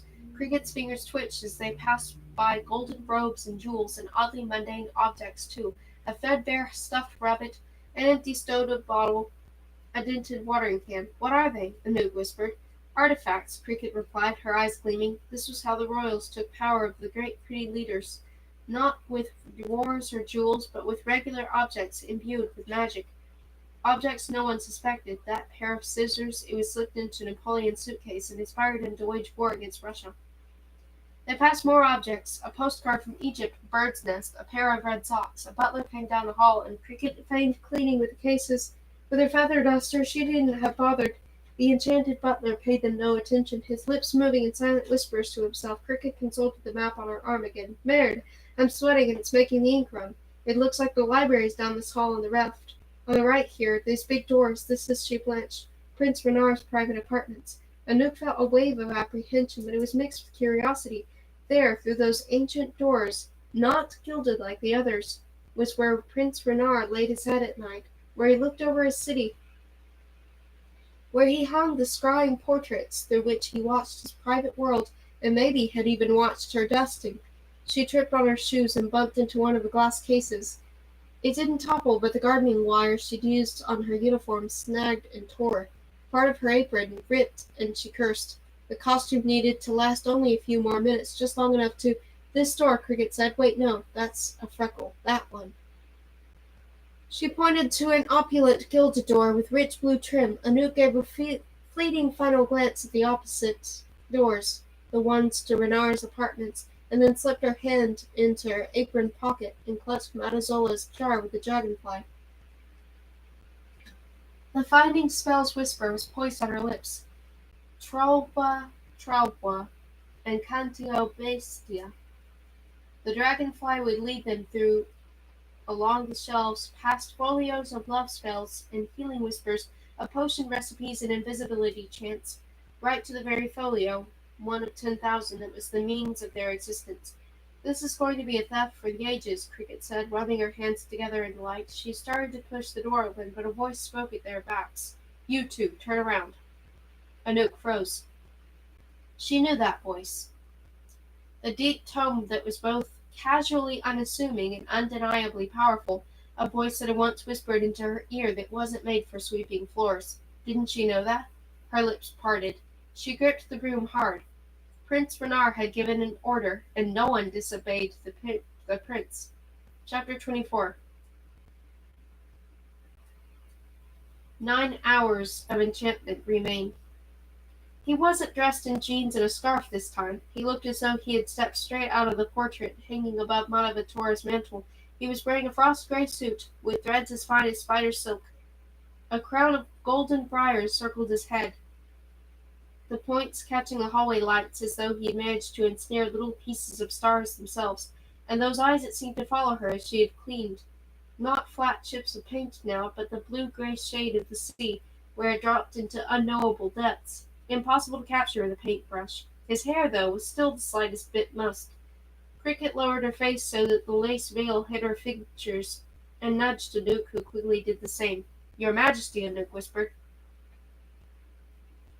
She clutched the broom close to her chest. Cricket, never an adept actress, half-heartedly fanned the feather duster over the doorway as though sweeping cobwebs, but the way it flopped in her hand made it clear she'd never used one before. Anouk thought it impossible that the prince wouldn't notice such a glaring detail, but he only brushed a wrinkle out of his suit distractedly. "We've guests," he said offhandedly. "A witch's boy and his associate. Fetch a tray of tea and eclairs and bring it to the east salon." Another second passed before Anouk moved. She loosed her grip on the broom, her palms slippery with sweat. Cricket fanned the duster too hard and sneezed. The prince leaned closer. "Be certain there's a sharp knife on the tray." He paused. "For the eclairs. They can be difficult to slice." It took every ounce of Anouk's concentration not to shoot a look at Cricket. A sharp knife? She dared the slightest peek at the prince from beneath the veil, and for a second he met her eyes. A dangerous thrill went through her. She should have looked away to keep her identity safe, but for this one instant, though it was incredibly foolish, some part of her wanted him to see beyond her apron. She yearned for him to recognize her, to tell her once more that she was made for greater things. And for the briefest second, she thought he did recognize her, but then he looked away, bored and distracted, and the moment was gone. "You understand?" "Yes," she whispered, "a sharp knife." His footsteps echoed down the hallway as he left, reverberating off the glass cases. She didn't dare breathe until he had disappeared around the corner. Cricket touched her shoulder, and she jumped. "That was close. I was afraid he'd recognize us, even with our veils." Anouk folded up her lace veil. "All men like him ever see our aprons. I could be Madhavatora risen for the dead. But if I had a mop in my hand, he'd still just ask for tea." Her voice was bitter. Bitter because it was true. She had had it in her head ever since the night of the party that the handsome prince was different, that he judged the worth of a person not by his or her clothes, but by something deeper, and to admit that he was just like all the others, the witches and the royals whose gazes skimmed over her like she was a forgotten old lamp, sharpened her anger. "He asked for a knife," she said. "What do you think that means? It's not for eclairs, I can promise you that." Cricket's fingers involuntarily went to the folds of her uniform as she checked her own blades. "It means their top witch is dead and they want answers from our witch's boy, and that they aren't going to waste their energy to use magic when knives will do." Anouk drew in a sharp breath. "You think they're going to torture Vigo?" "I hope so." The thought sat with Anouk uneasily, like she'd eaten too much sticky icing. Vigo and Hunter Black had just walked into a room full of the most dangerous magic casters in Paris. No, she'd sent them into the room, and a handful of defensive skills between the two of them would mean nothing against the royals' tricks and whispers. Cricket thrust the feather duster accusingly in Anouk's general direction. "You look dangerously close to carrying." "Well, incroyable. We need Vigo to get us into Castle Ides, and here we are. Let Renard carve him up into a ham for all I care, and serve him with pineapple at Christmas. And Hunter Black? I gave him my word that the five of us would stick together, and besides, Vigo is here only because I'm here. I'm responsible for him. I can't leave him to be tortured." Cricket mumbled a curse under her breath. "Fine. We get the spell, and then, and only then, rescue their pathetic derrieres." Anouk grinned. Now, Cricket ditched the feather duster and cracked her knuckles. "Prepare to watch the greatest thief in all the Haute perform the trickiest heist in history. Et voila, the scene of the crime, the spell library of Castle Ides." With a flourish, she opened the pair of gilded doors. Anouk felt a prickle of magic as she crossed the threshold. What a library! Nearly every inch from floor to ceiling was lined with shelves containing folios of every color, dusty reds and sea green blues, faded yellows and darkest blacks. The ceilings must have been 30 feet high, buttressed with wrought iron arches that made her think of the Eiffel Tower's latticed curves. A balcony ran the full length of the room, and dozens of rolling library ladders stretched up to the very highest shelves. It smelled of crisp paper and older, mustier things, leather and long-held secrets. Rain pounded at the windows. She had forgotten about the storm. Spaced evenly in the library were three enormous glass cases. They emitted a mottled blue glow that gave the room a dreamlike cast, like it was underwater. Anouk rested her fingers on the closest case. Inside, thousands of fireflies floated on gentle wings, locked in by a magic far beyond her ability to break. "Blue ghosts," she said, remembering a book she'd read. They're only found in the Americas and only for 2 weeks each year. They glow blue, not yellow. The light leads the royals to the exact folio they're looking for. Cricket pressed her face to the case, looking unimpressed. You've got the dragonfly? Anouk held the jar to the light.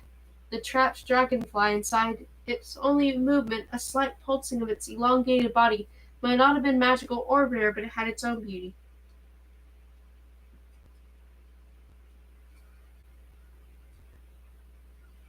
Anouk pulled out a chair at one of the mahogany library tables. We'll have to be fast. Renar will be suspicious if we don't deliver tea soon. Are you ready? Cricket stretched her neck. Always. Anouk set her supplies on the table. The glass jar with the dragonfly, the pouch of floral herbs, the scrap of paper that contained the finding spell. This wasn't like the simple whispers she'd cast before, sleeping spells so easy that even clumsy Bo could learn to do them. This was higher level magic, magic reserved for those who were born magical like the royals and the goblins, or who were made magical through unendurable pain like witches.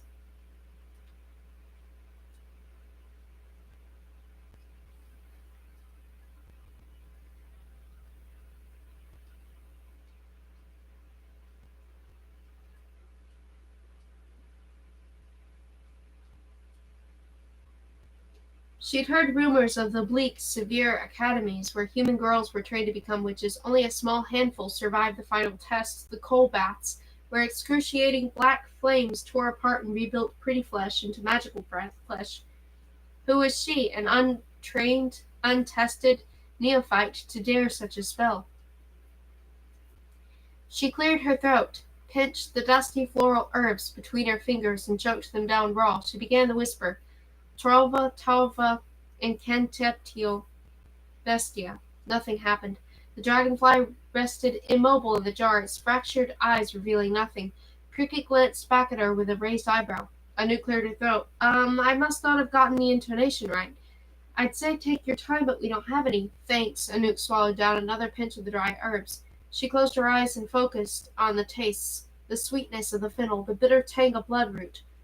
They mixed with the library itself, the mouldering paper of the spells, the waxed floors, and for the briefest instant there was only one taste, only one moment, only one sensation. It was magic. She whispered, Trova, Trova, Incantatio Bestia. The dragonfly started buzzing madly in the glass jar. Anouk's eyes snapped open just in time to see the insect thrash so hard that the jar toppled over. The lid came off. Freed, the dragonfly shot into the air. It's loose, Anouk cried. And then it worked. The dragonfly flew straight up toward the arched ceiling 30 feet high. Merde! Cricket cursed. Keep an eye on it. The dragonfly was a grain of sand tossed in the ocean. If they lost sight of it for even a second, they'd never find it again. With a burst of energy, Cricket bolted for the closest ladder, climbed it 2 rungs at a time, then swung herself up over the balcony railing like a trapeze artist. Where did it go? She yelled. There, Anouk pointed toward the east window. To the upper windows. I'm on it. Hola, if I just knew a flying spell, this would be a breeze. Cricket sprinted the length of the balcony, folios rustling in her wake.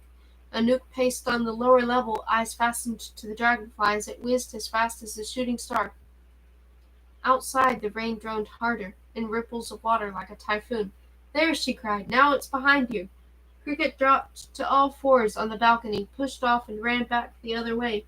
Her pace was breakneck, and yet she was almost completely silent. She moved like a ghost through a graveyard. Anouk would have felt awestruck if she hadn't been so focused on not losing sight of the dragonfly. The insect swooped down over the tables, and Cricket grabbed the iron railing, jumped up and over, and landed gracefully on her feet.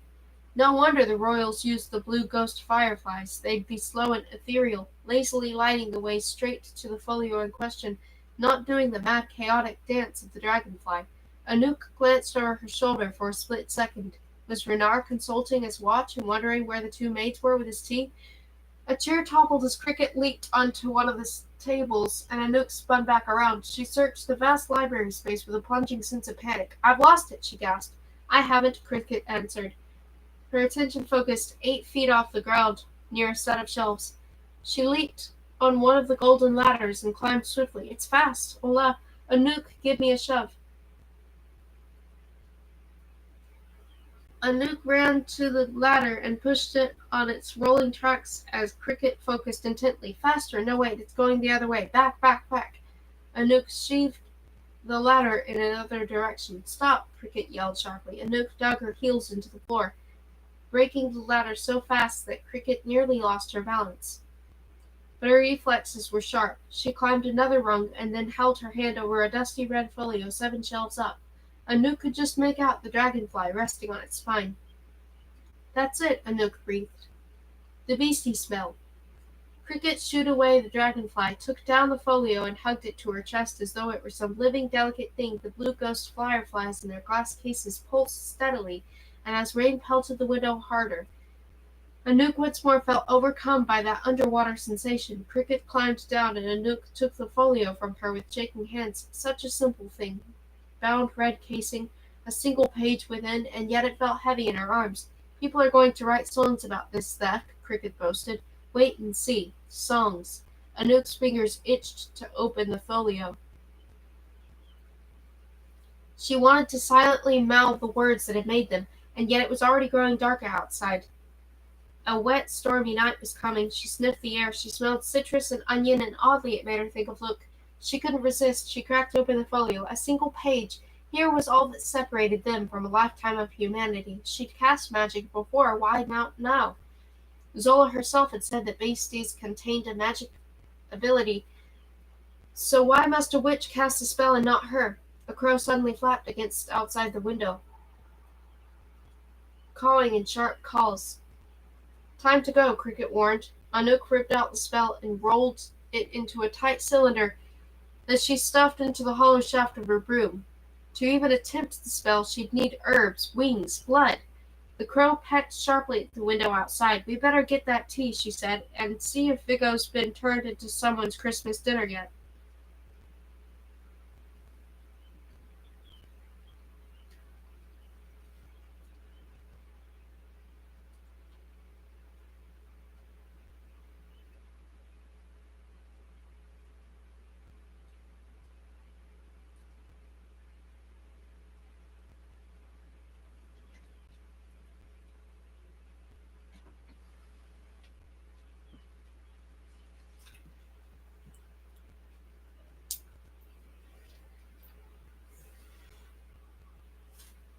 Chapter 25. 8.5 hours of enchantment remain. They dared not run. Maids don't run, Anouk reminded herself, and that's what they had to be now, furniture with legs, faceless girls concerned only with dust, but she clutched the broom hard in defiance. Maids didn't steal either, or cast magic, or rescue idiot witches' boys, and yet here she was. They'd done it. She held their very lives in her hands, hidden in the hollow broom shaft.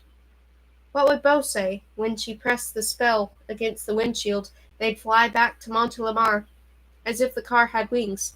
Let the crows chase them. Let the whispers and rumors nip at their heels. It didn't matter. As the stars came out, they would stand in the Chateau de Millefleur's gardens, and Matazola would take these stolen words and make them human forever, one by one. Wherever Luke was, he would feel the magic of it too, and she'd find him. She would. If she could steal this spell from Castle Ides, she could do anything. Little dust bunny, Luke would say, and he'd lick his thumb and wipe away the perpetual streak of dust on her cheek. You saved me when I thought you were the one in need of saving. She had to lower the lace veil to hide the smile on her face. Which way is the kitchen? Cricket discreetly rolled up her sleeve and consulted the map on her forearm. The hallway on the right, beneath the arch, second door on the left, unless it's past 4 o'clock, then it's the third door.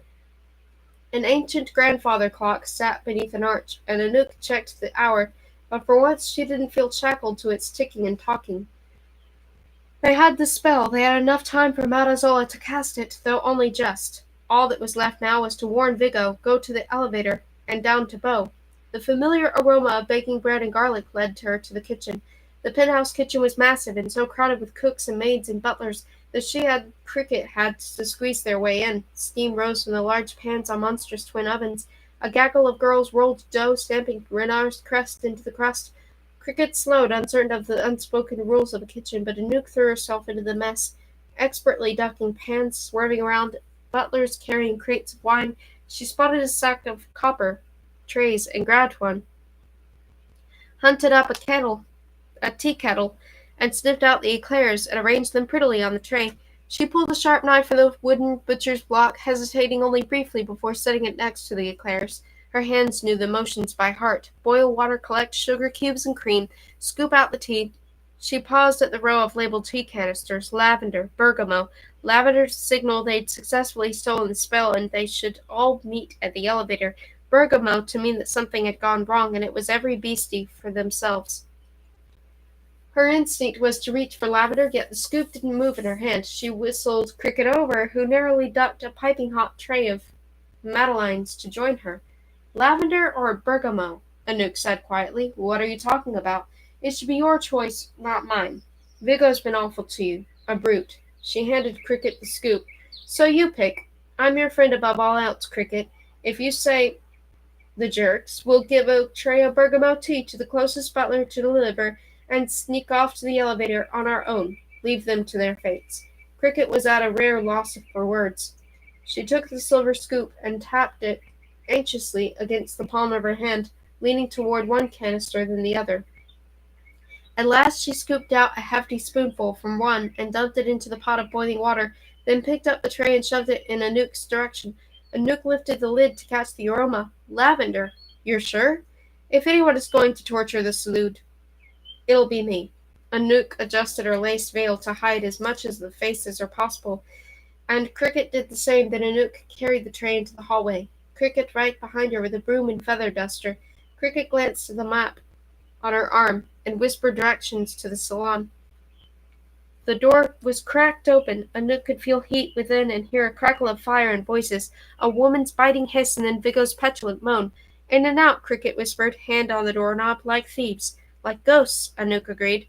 Cricket nodded solemnly and opened the door. Anouk tried to hide the slight shaking of her hands as she entered the salon. She kept her gaze low, taking in the room out of the corner of her eye. Vigo sitting on the sofa, Hunter Black at his side. Countess Quine, she of the hissing voice, towering over Vigo with a blade-capped fingertip, an inch from his face. Lord Metham in a leather armchair, stuffing a pipe. His wife by the window, looking drearily out at the rain, lips stained green and pink from powder. Where was Renard? His absence made her falter, and she nearly tripped on the heavy fringe of the salon's rug. The teacups clattered, and Countess Quine shook her look.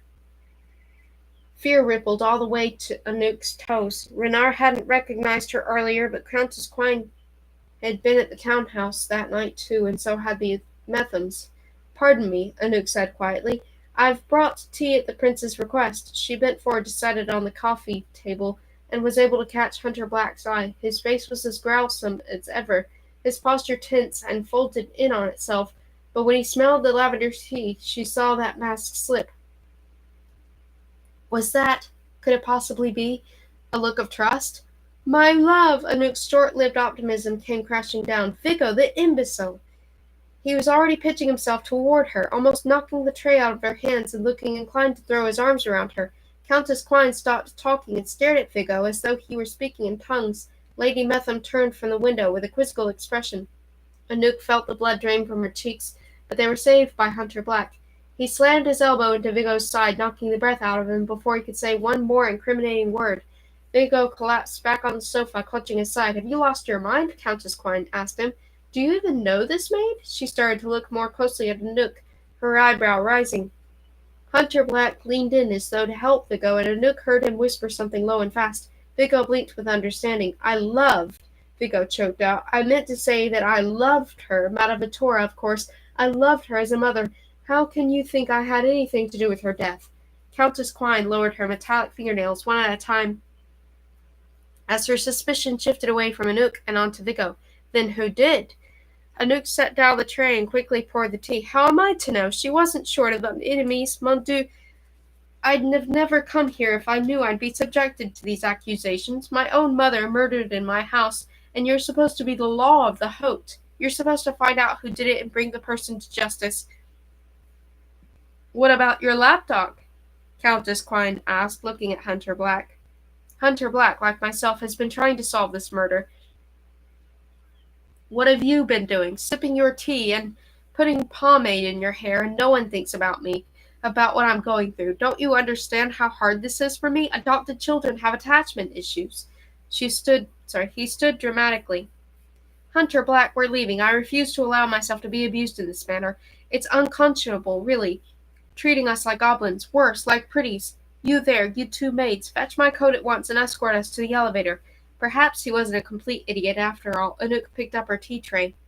He started for the door, and then a look of minor terror crossed his face. A figure blocked his path. Prince Renard decided to join them. Vigo, may I suggest that you sit back down, drink your tea, and shut your mouth before it gets you into even more trouble? Prickles tickled their way up and down Anouk's spine. Thank goodness for her veil. She doubted she could have hidden her shock. Vigo, however, was as poor at acting as Cricket was. He stared, open-mouthed, searching for something to say. Your Majesty, really, it isn't fair. Renard slapped him across the cheek. Vigo gasped. You hit me. He started to protest more, but then wisely shut up. Hunter Black jumped to his feet, and from the way his eyes narrowed, Anouk guessed that he might be fighting the urge to defend his master. Vigo slunk back to the sofa, cradling his cheeks, sitting as ordered. Anouk could feel Cricket's uncertainty as palpably as her own. The four of them were so close to escaping. An elevator ride was all that separated them from freedom.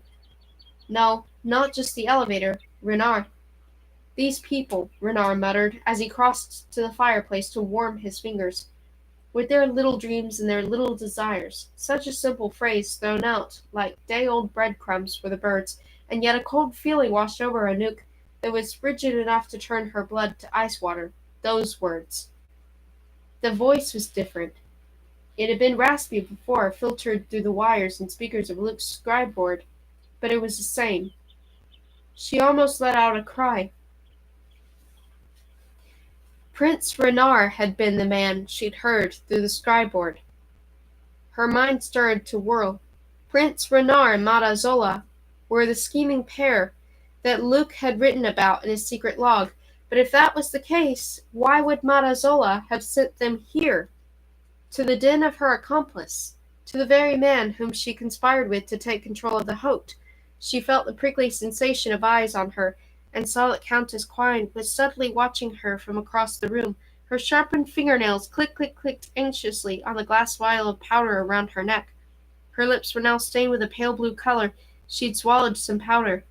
She knows, Anouk realized. They all know. What a fool she was. Prince Renard had recognized her. Of course he had. He'd even been expecting her. He had known she was coming because Madazola had told him. Probably as soon as they'd left. And now they'd done his work for him, rounded themselves up tidily like pigs trotting together to the slaughter pen. Shocked, she let the tea tray slip from her hands. Bo. The tray seemed to fall impossibly slowly, as though time were broken. She was distantly aware of Vigo jumping in surprise, but her eyes were on the window. Rain pounded against it, and beyond the incessant flapping of crows. Bo. And then time resumed, and the tray smashed to the ground with the crashing of china. Hot water scalded her feet. Countess Quine cried out, and Lord Metham choked on smoke from his pipe, but Anouk didn't flinch. She didn't care about the boiling water at her feet, the smell of lavender sickening now. Prince Renard looked at her. Really looked at her. No casual glance, no side-eyed peek. He saw her for what she was, what he had always known she was, the prey that had walked straight into the trap he had set for her, for all of them. She turned to Cricket and Hunter and Black and Vigo. Run. Chapter 26.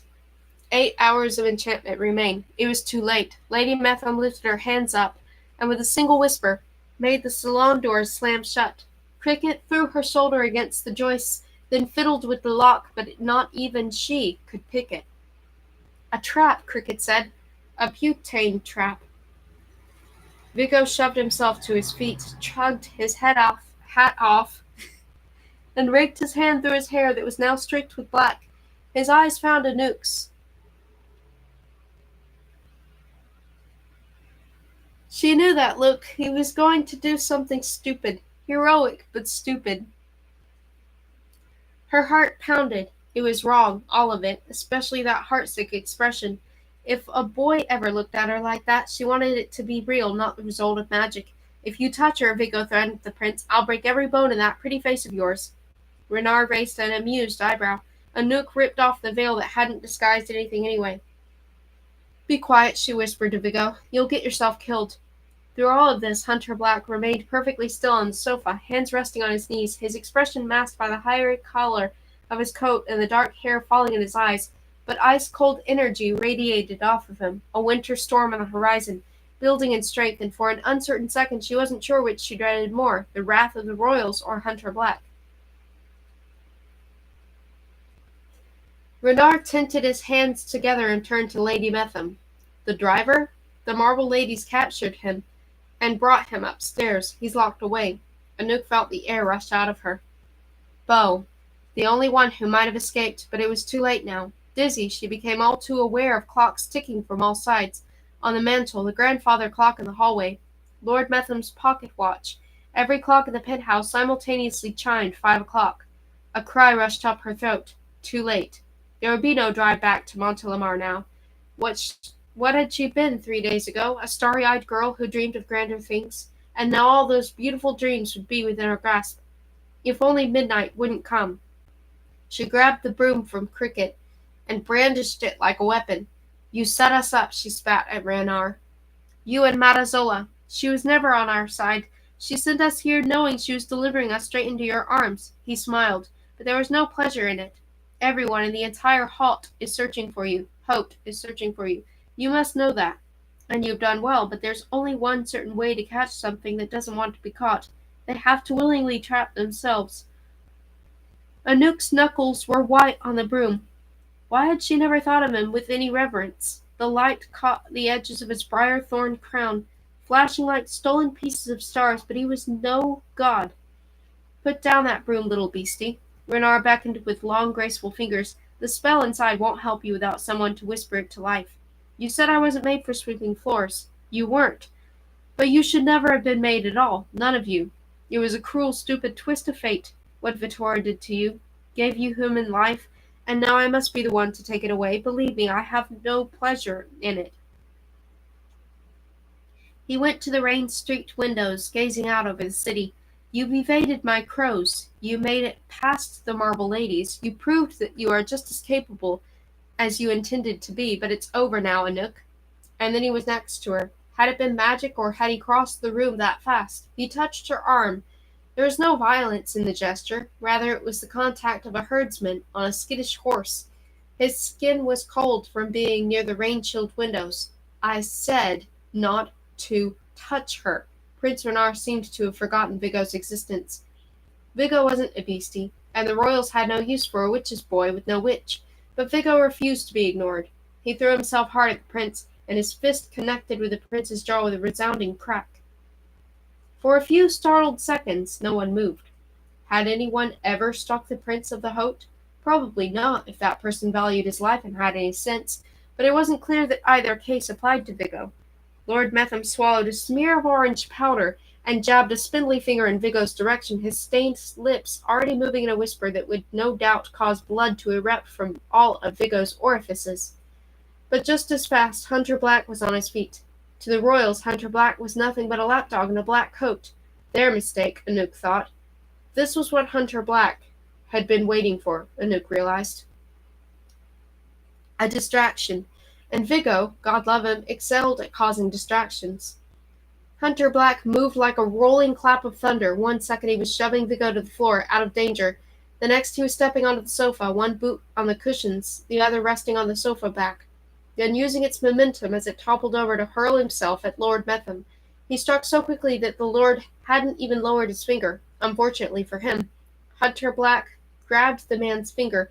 A snap sounded as the bone broke, but it was lost amid Lord Metham's howls. Hunter Black whirled on Lady Metham next, who had more sense and speed than her husband, and ducked behind a desk just as Hunter Black flung the teapot at her head. It smashed into the fireplace, sending sharp china pieces raining down. "They can't even cast spells, you idiots!" Countess Quine cried. She aimed her hands in Hunter Black's direction. The sharpened blades at her fingertips sparkled with energy as her pink-stained lips moved in whispers.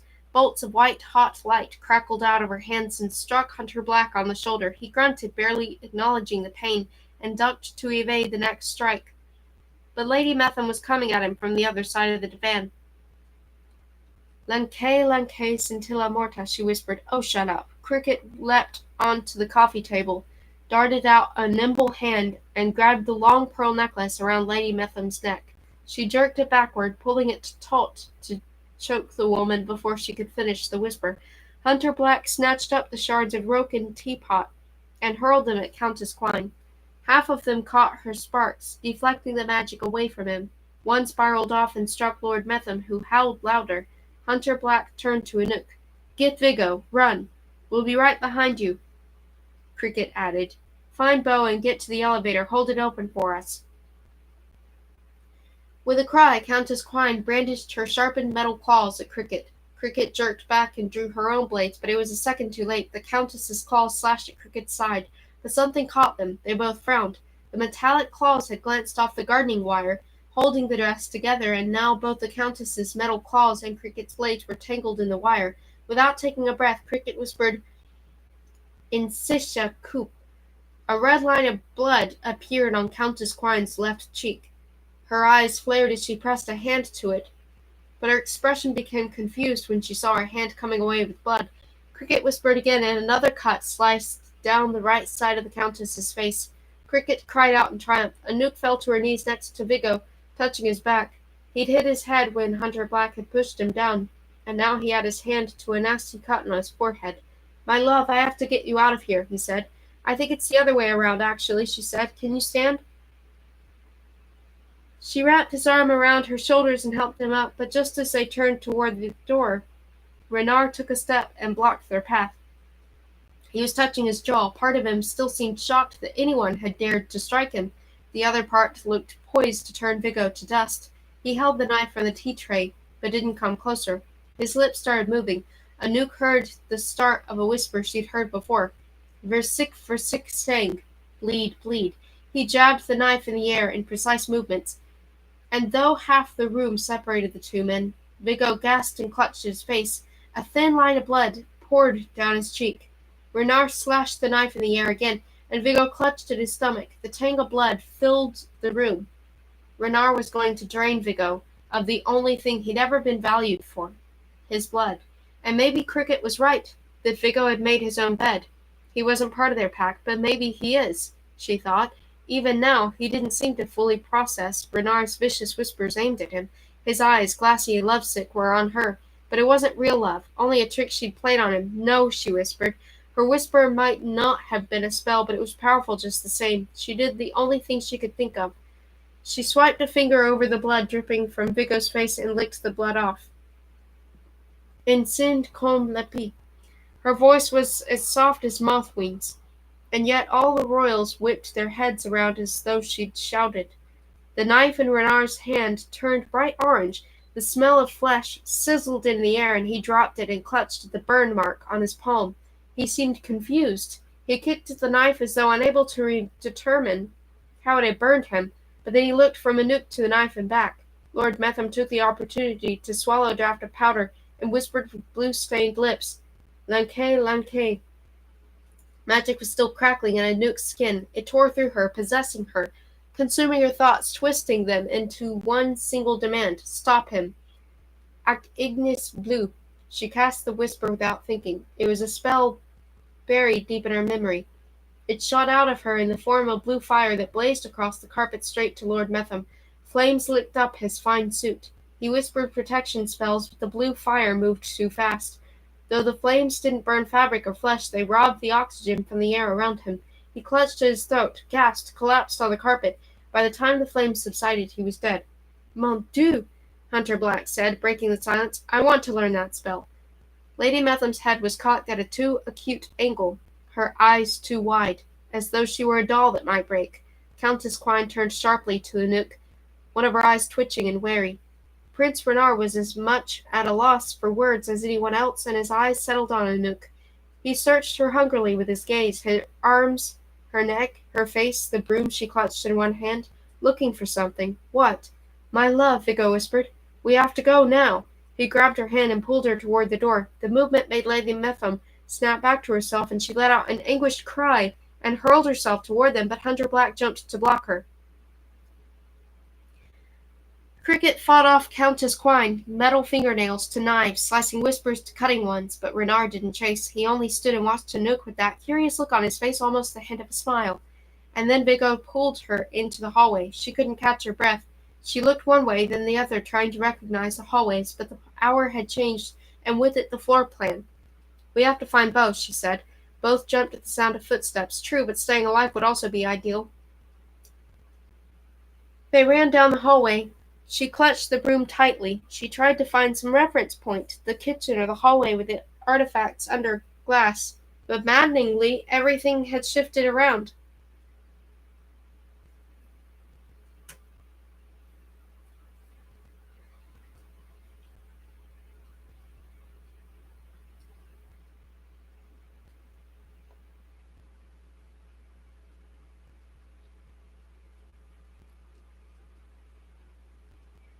And they ran under the stone archway she certainly had never passed before.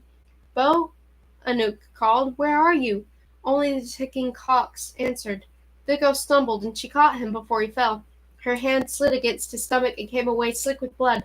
His black clothes had hidden the severity of his wounds. "Merde," she said, "we have to get you out of here." And then the faintest sound. Anouk! "Bo!" With one hand she helped Vigo steady himself, feeling her pulse picking up again. "Vigo, did you hear that? He's close." She called Bo's name, making her way through the maze of hallways toward his calls as fast as she could help Vigo hobble. She threw open a glass door she'd never seen before, but then yes, it was the hallway with all the strange little mundane artifacts under glass. To the left, the wide gilded doors led to the spell library. To the right, zut, Renard's apartments. Vigo stumbled again and sank onto one of the benches outside the library, clutching his cheek. "Leave me, my love. Get Bo. Just don't forget to collect me on the way out." "I can't leave you," she said, though she could hear Bo calling her name from somewhere close. "I may never find you again." "Cricket will be able to find the library. Don't worry, I won't go anywhere." Anouk had never felt any affection for the witch's boy until that moment, but against her every instinct she pressed her lips to his cheek. "I'll come back, I promise." And then she ran past the glass cases, calling, "Bo! Bo! Anouk!" Closer now, she pounded on a wooden door inlaid with gold filigree. The knob stuck, but it wasn't locked. She slammed the broom handle against it, and it opened at last. She stumbled into a dark room and blinked until her eyes adjusted. Heavy curtains were drawn over the windows. She grabbed one and tugged it back to let in light, murky though it was from the storm outside. A bedroom. Grander than any bedroom she'd ever seen, even that of a Taurus. Heavy wooden furniture with red brocade upholstery had been pushed to the sides, and the once expensive rug was worn where someone had paced back and forth, enough to wear it nearly through. Other than the fine wallpaper, the walls were mostly bare. There were no portraits here, no busts or statues. A piece of paper fluttered on the wall. Then she took a step closer, smoothed a hand over it. A playbill for a production in Paris, and beneath it, a branch from a tree with dying orange leaves. Things from the pretty world. "Anouk!" a hoarse voice called. "Bo!" She threw open a small door.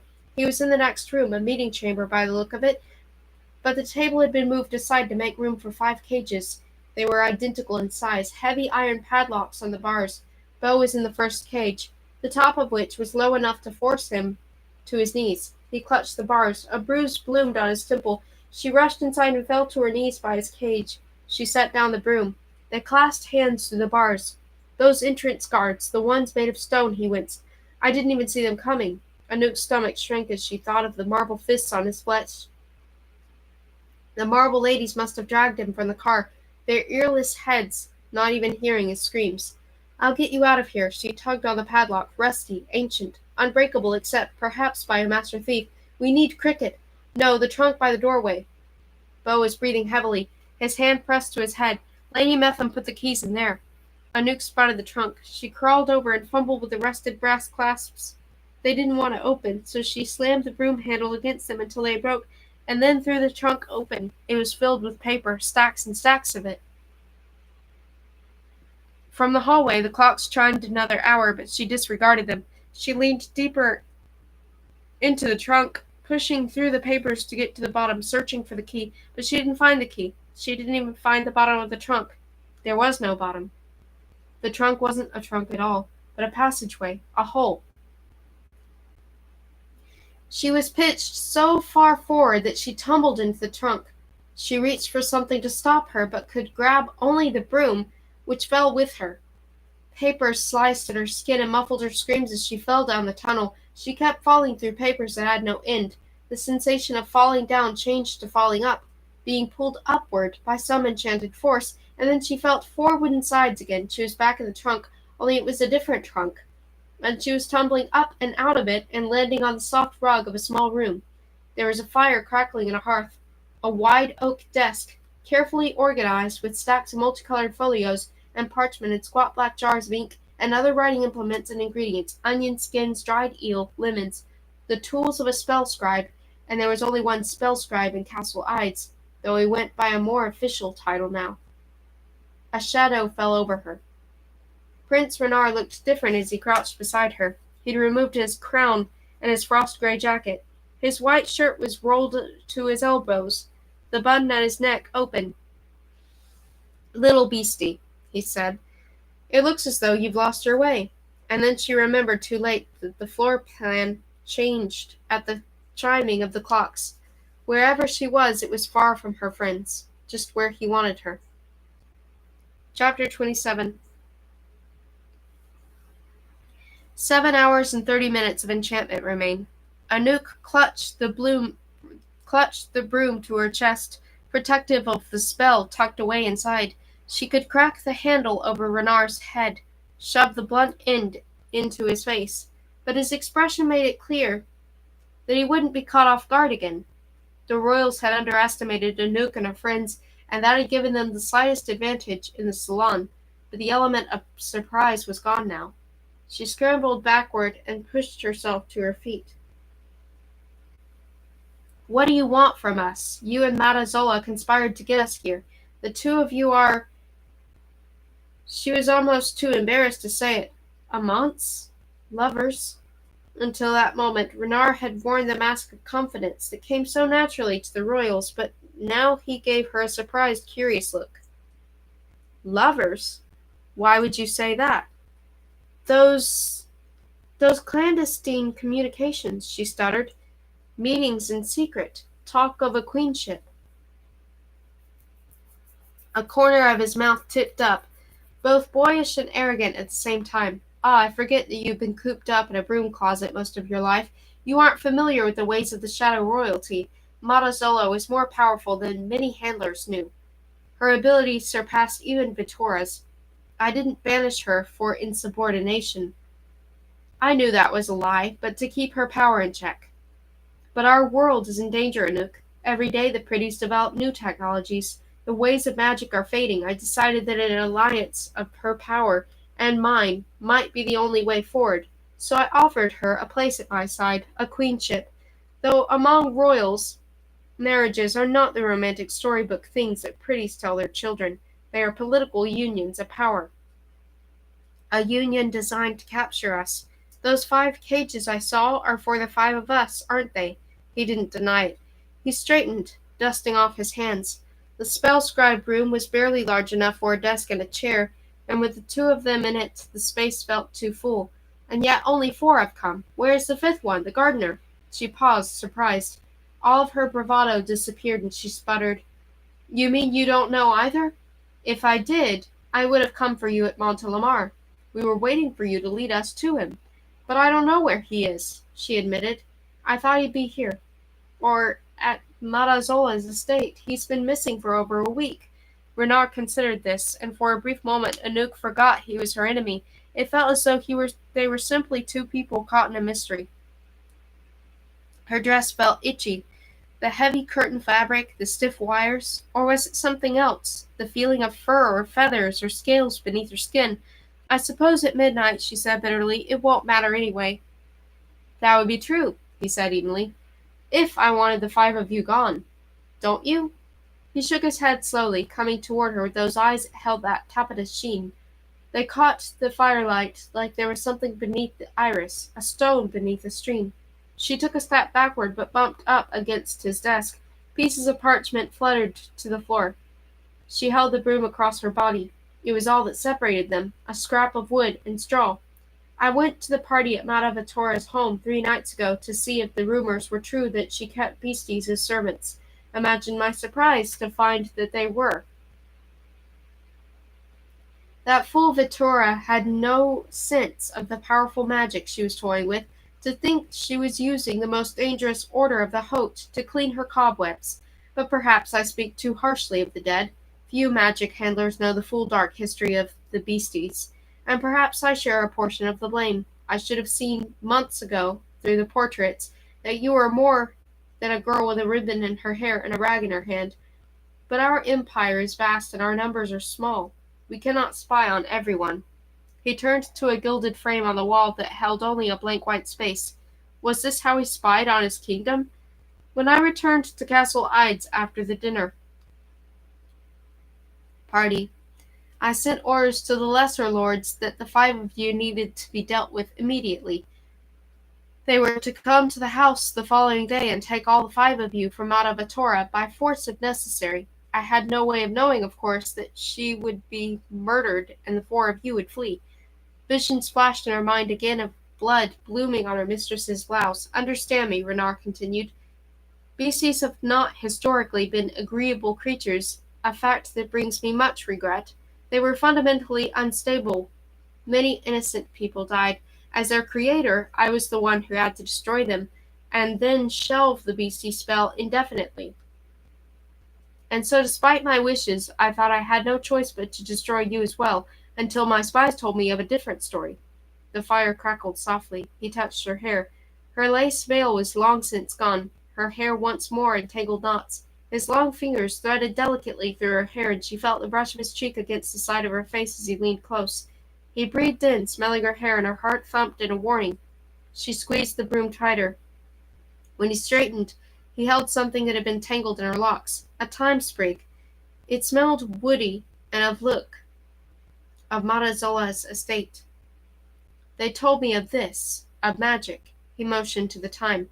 His voice was as quiet as dawn, and it felt like magic too. You have Petra to thank for your lives. She told me, taking the great risk of going behind her mistress's back, what my crows could not see and what Madazola didn't want me to know, that you could do magic, not unharnessed, destructive conjuring like the original beasties, higher magic, true enchantment, and you, Anouk, showed me that just now in the salon.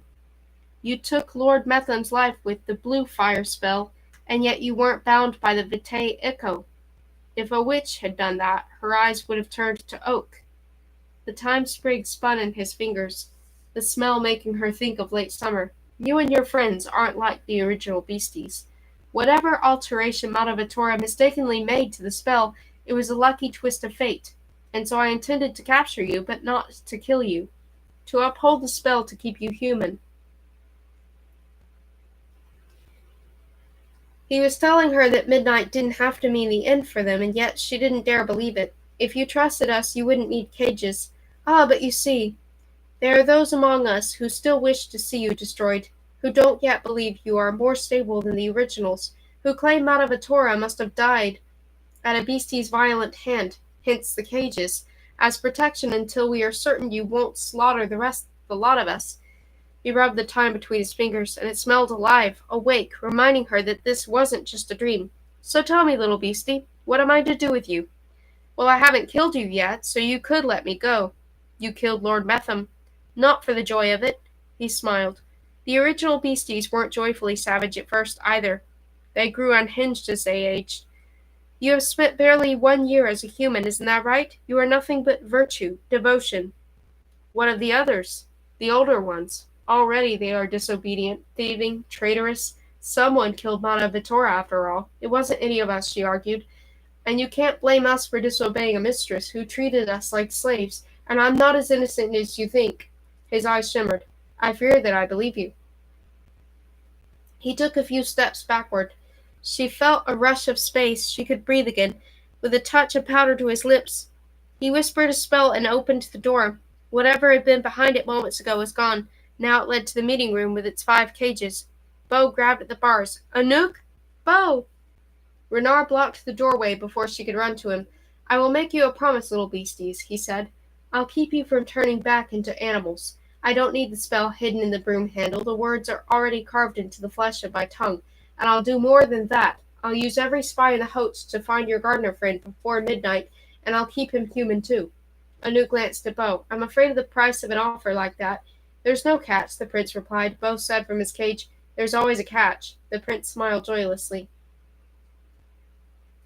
I've been alive a long time. I have amassed lifetimes of knowledge and experience. But that doesn't come without a cost. I've lost perspective. We need new blood in the Hote, a new way of seeing. He was looking at Anouk. The wind had died, and the stillness in the air made the moment feel caught in time, as though they had stepped into a pocket world that was just large enough for the 3 of them. She could feel energy thrumming in the prince's movements, but he was tightly contained. Everything about him whispered control. Maybe that was the problem, she thought. Too much control made for a rigid heart. Hearts were made to beat steadily, yes, but they were also meant to tremble. How long had it been since something had caused Prince Renard's heartbeat to falter? I went about this all wrong, he continued. I see now that you aren't meant to be caged. But you must understand that I had no way of knowing you would be any different from the original beasties. Your magic is everything I ever wanted and more. You are powerful, Anouk. With the right training, you could help restore the balance. If you think I'm out of touch, show me. If you think I am cold, teach me. Make me remember what it feels like to see the world as you do, full of beauty and hope. In return, you will no longer need to fear midnight. Not any of you. He looked as if he had the first time she'd seen him, not the handsome prince in a portrait, but the boy in a scarf standing on a Paris street. That boy was still there, somewhere, that spell scribe who had written the beastie spell in hopes of creating a better world. As long as we agree to be your monsters, she countered. Monsters? No! I want you to be something far more dangerous. Somehow, in the space of a heartbeat, he was by her side, so close that she could feel the crackling energy in his body, not so tightly coiled now. Behind him, Bo was an angry, trapped shadow. And what is that? Princess of the Hote? Chapter 28. 7 hours of enchantment remain. Anouk stared at him as though she hadn't heard correctly. Days ago, she'd been on her hands and knees, scrubbing biscuit crumbs from between kitchen tiles. Her dreams had felt big and impossible, walking in Paris arm in arm with someone like the pretties did, making a wish on the fountain, dreams that felt childish now that the Prince of the Shadow Royals was offering her an entire kingdom. A political arrangement, he continued, the same proposal I had discussed with Matazola, but of course, now I see how much more suitable a partner you would be. The ways of the Shadow Royals are ancient but effective.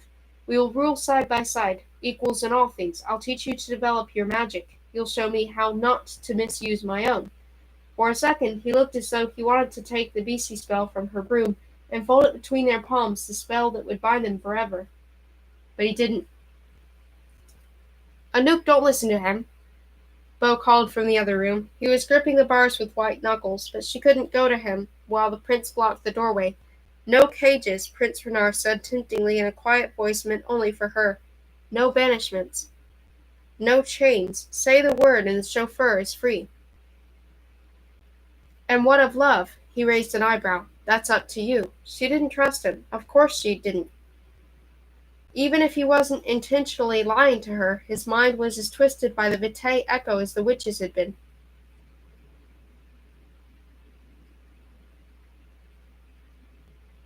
He might say he wanted equality, and mean it, but like shifting winds, he might just as easily change his mind. And of course there was Bo. The few kisses they'd shared might mean little to the young pretties who gave out kisses like corner store candy, but what they had was more delicate, more complex, like a chocolate souffle.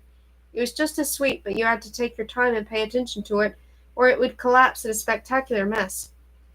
And yet, if she refused the prince, would she, all of them, end up animals forever?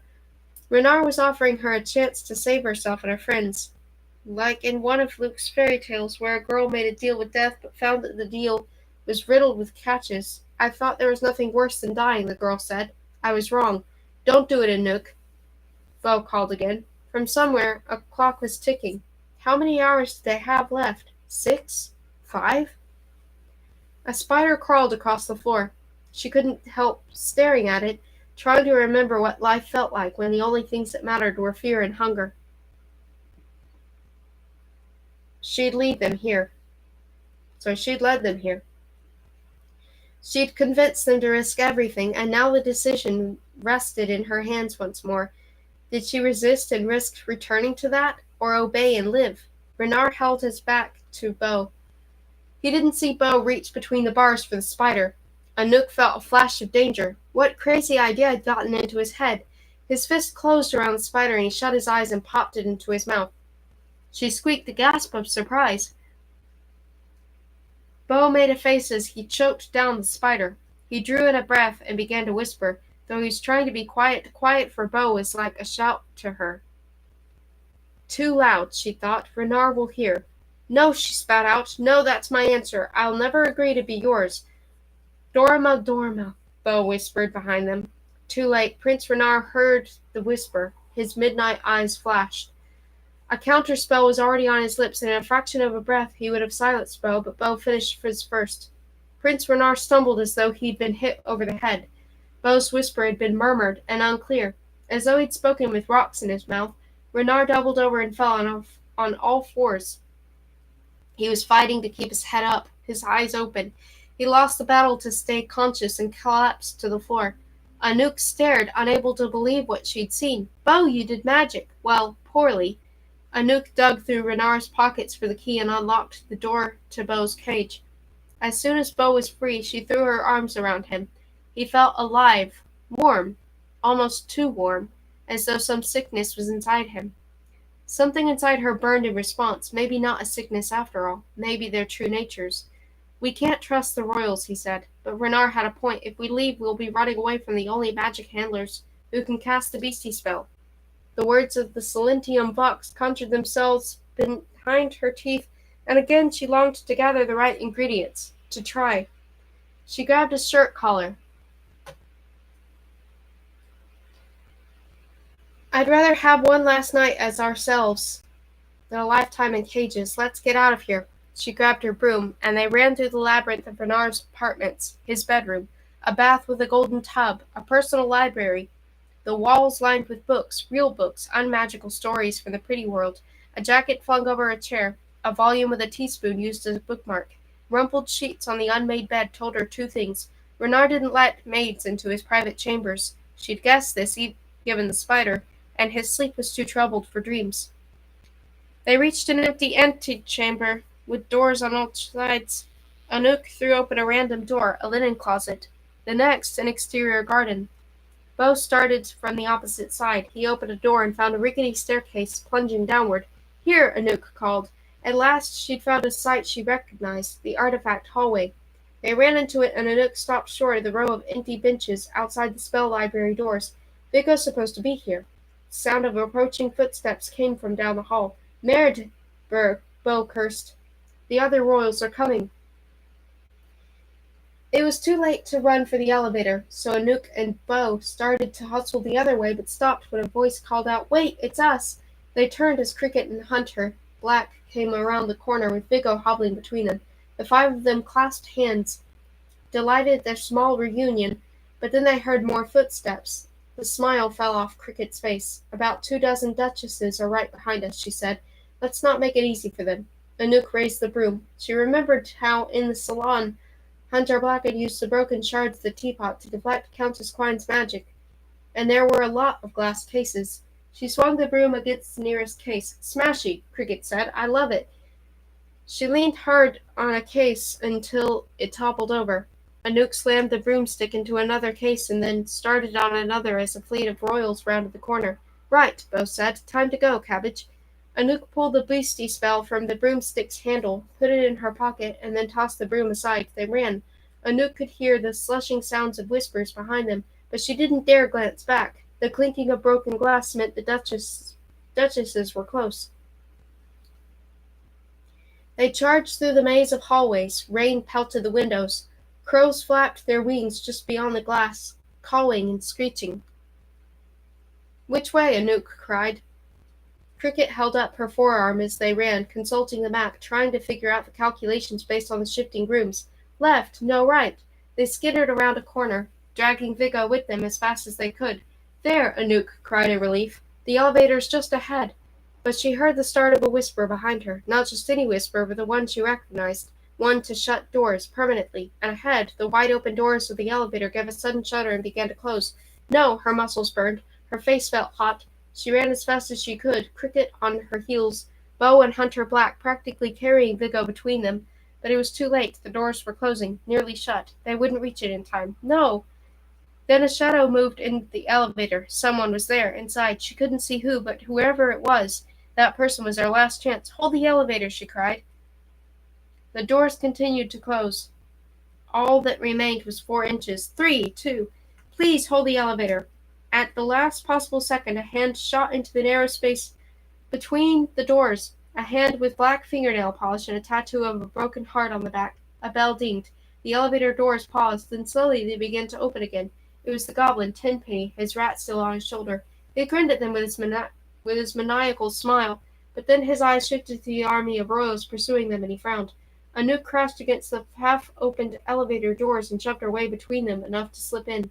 Cricket pushed the doors open wide enough for Hunter Black and Bo to help Vigo hobble inside.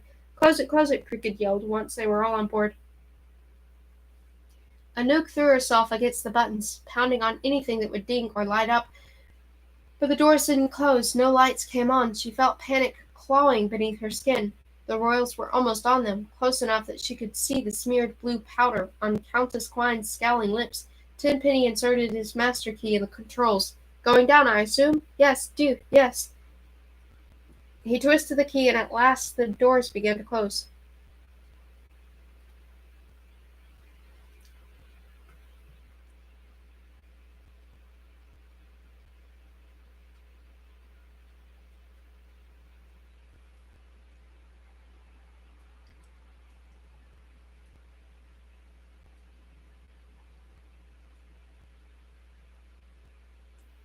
Chapter 29.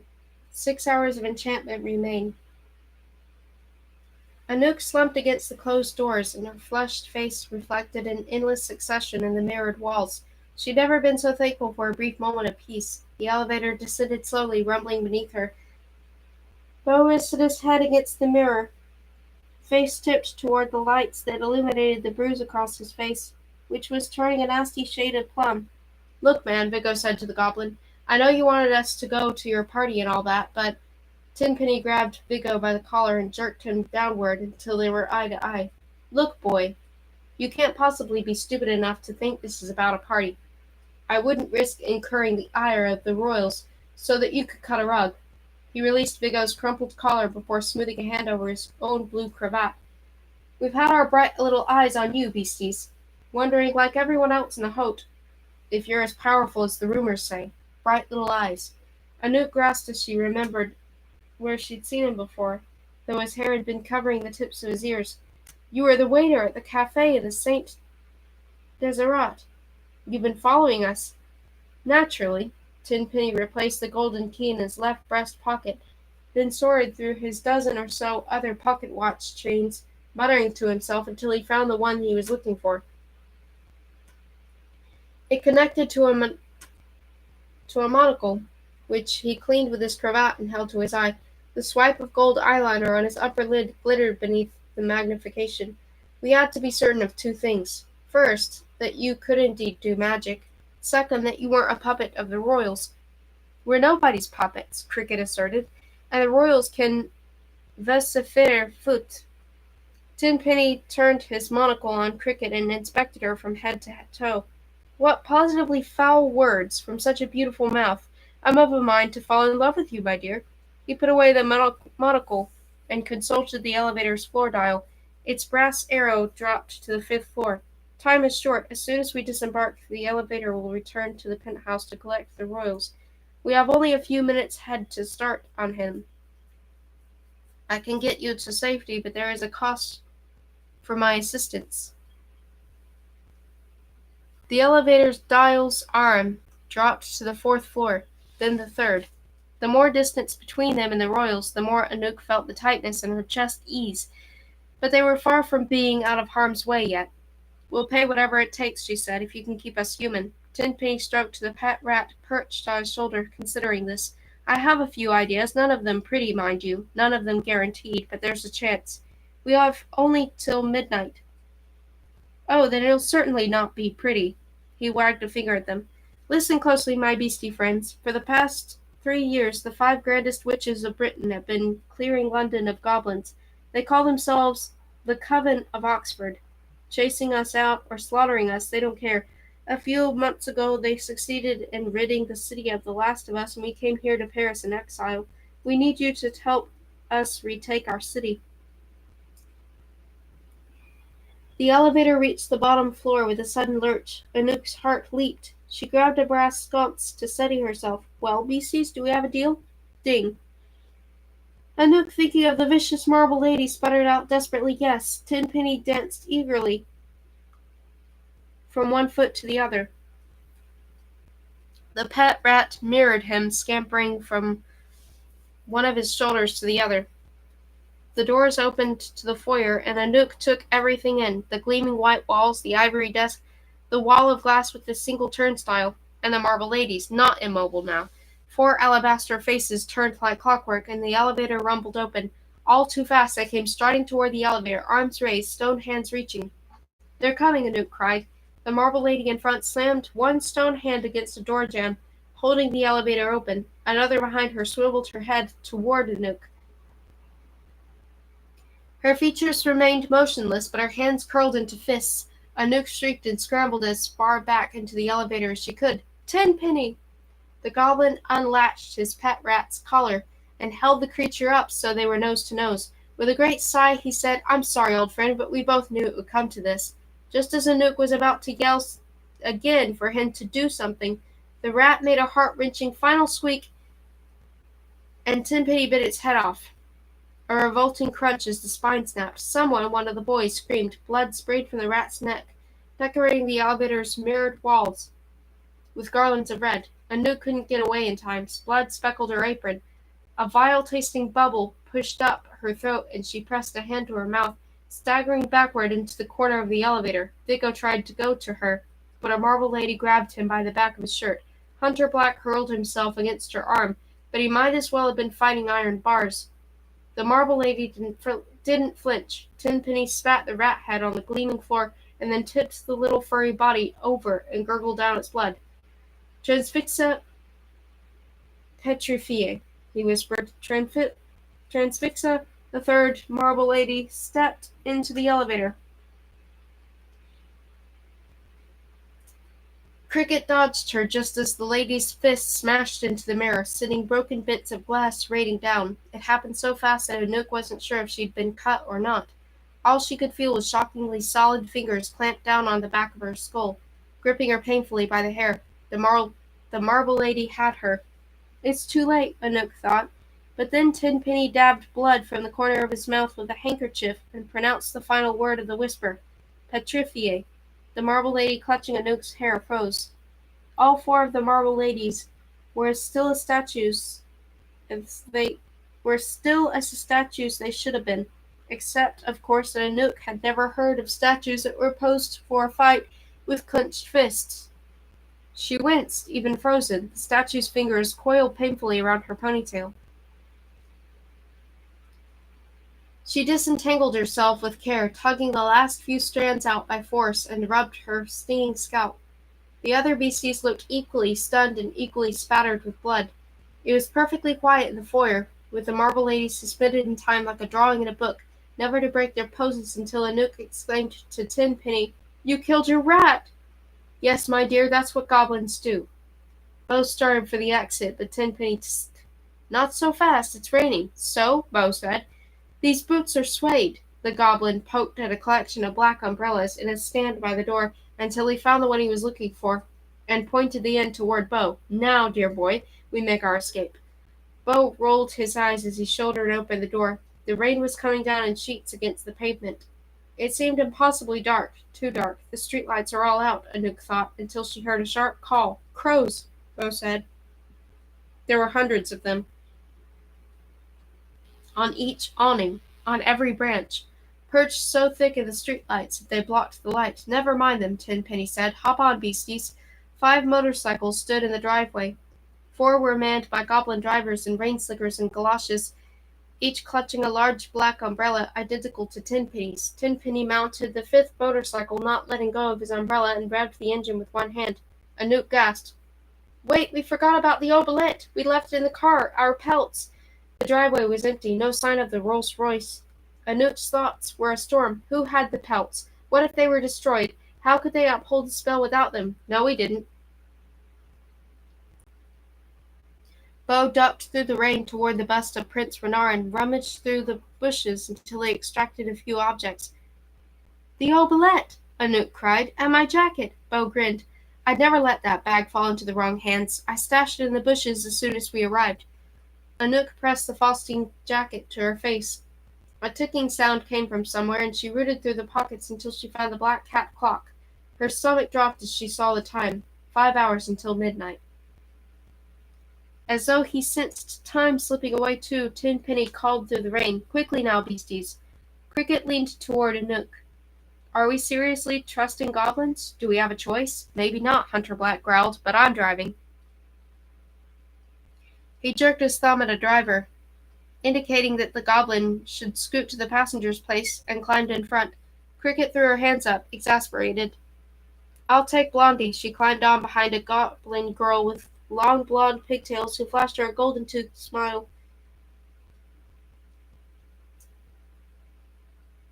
Beau and Anouk helped Vigo climb onto the 3rd motorcycle behind a boy with spiky green hair, and Beau joined a driver wearing a top hat. "Now you, dearie, hold on tight." Tenpenny padded to the empty place behind him. Anouk hiked up the torn hems of her maid's costume to climb on.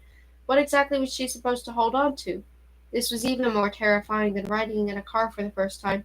She gripped a metal bar behind the seat, searching for a place to rest her feet, when suddenly Tenpenny peeled out, and she shrieked, nearly tumbling off. "I said hold on," he called back to her. The tires squealed in the rain and threw up sheets of water behind them. She wrapped her arms around his middle. This was not like flying. This felt more like dying. Tenpenny accelerated down Boulevard Saint-Germain at breakneck speed, still clasping the umbrella in one hand.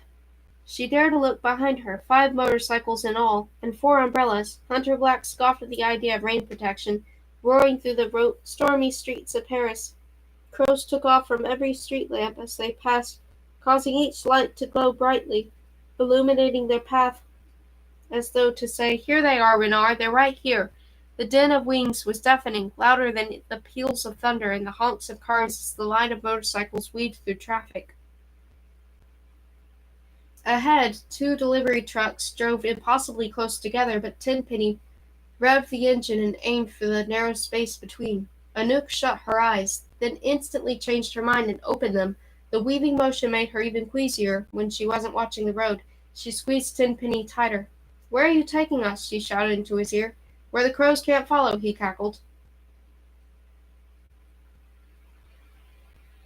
She pressed her forehead into his back, his suit and threads of metallic gold woven into it, and she thought of her hastily sewn maid's uniform, practically in tatters now.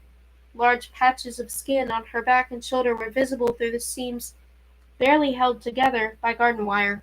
She thought briefly of Petra giving her the wire, and Matazola. She had thought she could be happy at the Chateau de Mille Fleurs.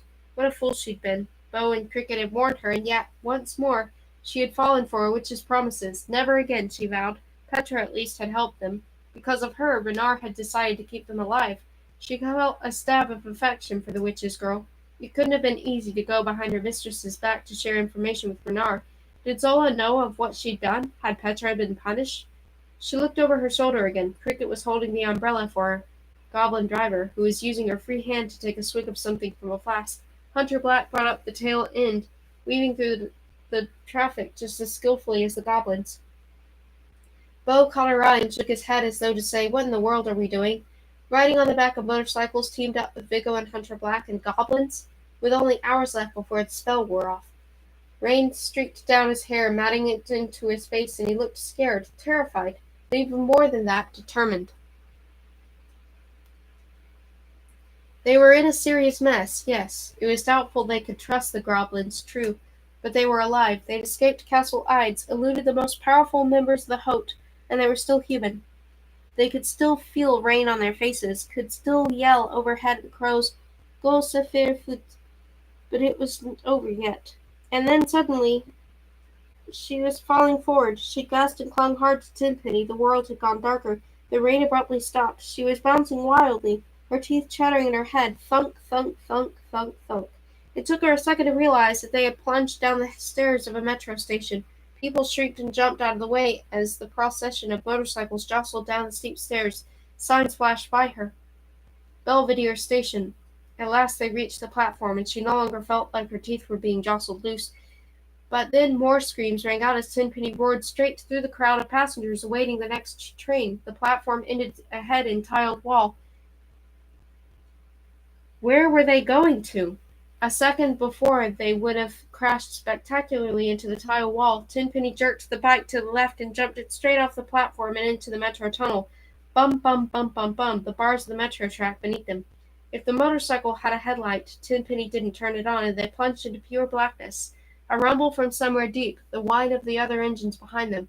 She tightened her hold, biting her lip, and then at last she saw the light up ahead. She could see graffiti covering the walls, names and phrases. Bye-bye, Paris. L'amour est mort. The light grew brighter. She had to shade her eyes. Something big rumbled and squealed, something headed for them, a train. "You're going to kill us!" Tenpenny's only answer was to rev the engine. He leaned forward, driving even faster. The incoming train let out a prolonged honk, a warning. The light was growing even brighter. She felt a scream hurtling up her throat as the train grew closer and closer, almost on them, and then, a moment before impact, darkness again. Tenpenny had turned down a side tunnel at the last second. She glanced back, saw the glint of 4 other motorcycles with relief. They'd all made it. The tunnel wasn't like a greasy-smelling metro line. There were no lights, which wasn't a problem for the goblins, who could see in the dark. But she couldn't. She felt rough walls pressing in, a low ceiling. It smelled of stale air and ancient stone. Water trickled from somewhere. The old aqueduct might be nearby. Or, at the least, sewage pipes. A faint light shone at the far end of the tunnel, a warm, flickering orange like fire. As they neared, she could make out that the tunnels were of hewn limestone, briny with lichen, twigs and trash pushed to the sides, and bones. She'd never seen a human bone before, but there was no mistaking the length of those femurs, the curve of a cracked skull. They were the catacombs.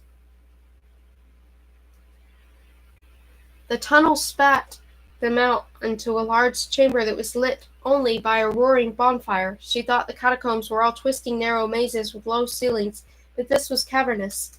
How could such a large space exist beneath the city? Tenpenny parked next to a structure that on further inspection appeared to be an abandoned metro train. Someone had spray-painted the Black Death on it, and the windows had been pushed out to make a bar filled with bottles of colorful liquids. Music with a thumping bass pumped out of the speakers where the engine had been. Dozens of goblins were gathered around, most holding teacups, and the sound of the motorcycles more powered out of smaller tunnels and tombs and crypts into the cavern. Tenpenny dismounted with a flourish. "Welcome, dearies, to the Catacomb Club. Let's get some lights in here for our guests."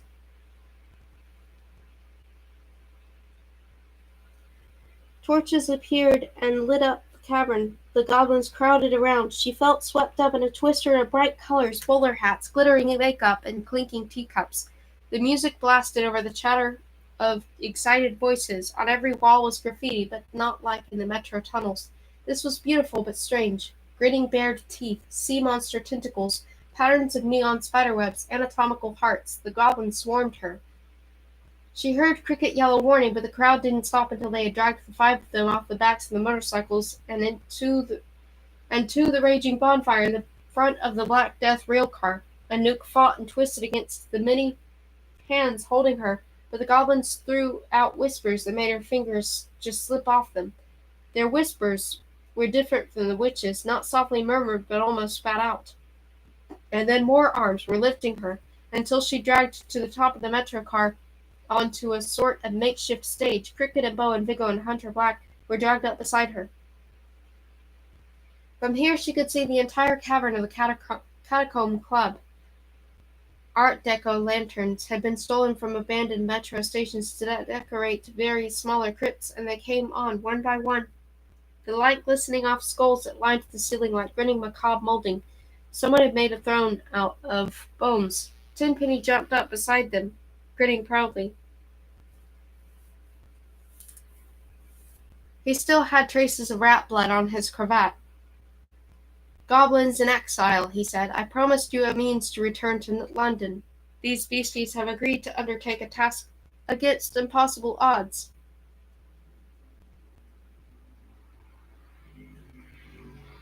A risk of the deadliest proportions, a quest of untold dangers." Bo leaned toward Anouk. What exactly did we agree to?" Standing unsteadily on top of the abandoned rail car, she felt tipsy. Hundreds of goblin faces peered up at her, with wide grins and hopeful eyes and slightly pointed ears. Their makeup made them look like people you'd turn away from on a dark street. But they weren't vicious. Goblins loved little pranks and fabulous clothing. These were the lowest of the Hote, magical only in the most basic ways, just magical enough to do the dirty work for witches. She thought of the goblin girl whom Mata Vittora had made fall in love with the mail truck. These weren't their enemies, she knew. That was a start, at least.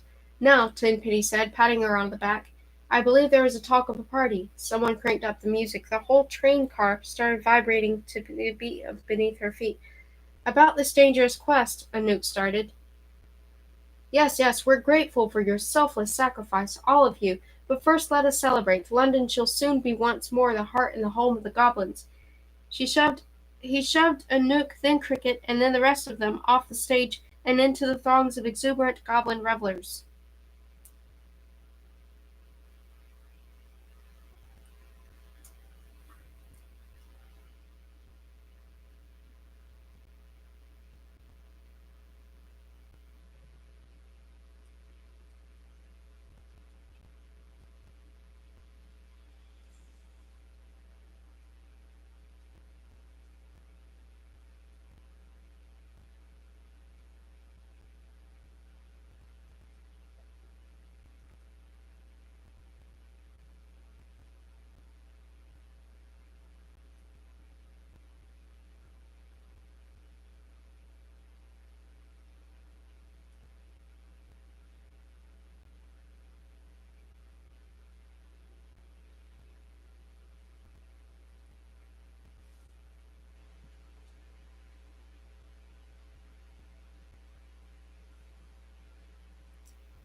Okay, we now have 10 chapters left, but I feel like I need to stop here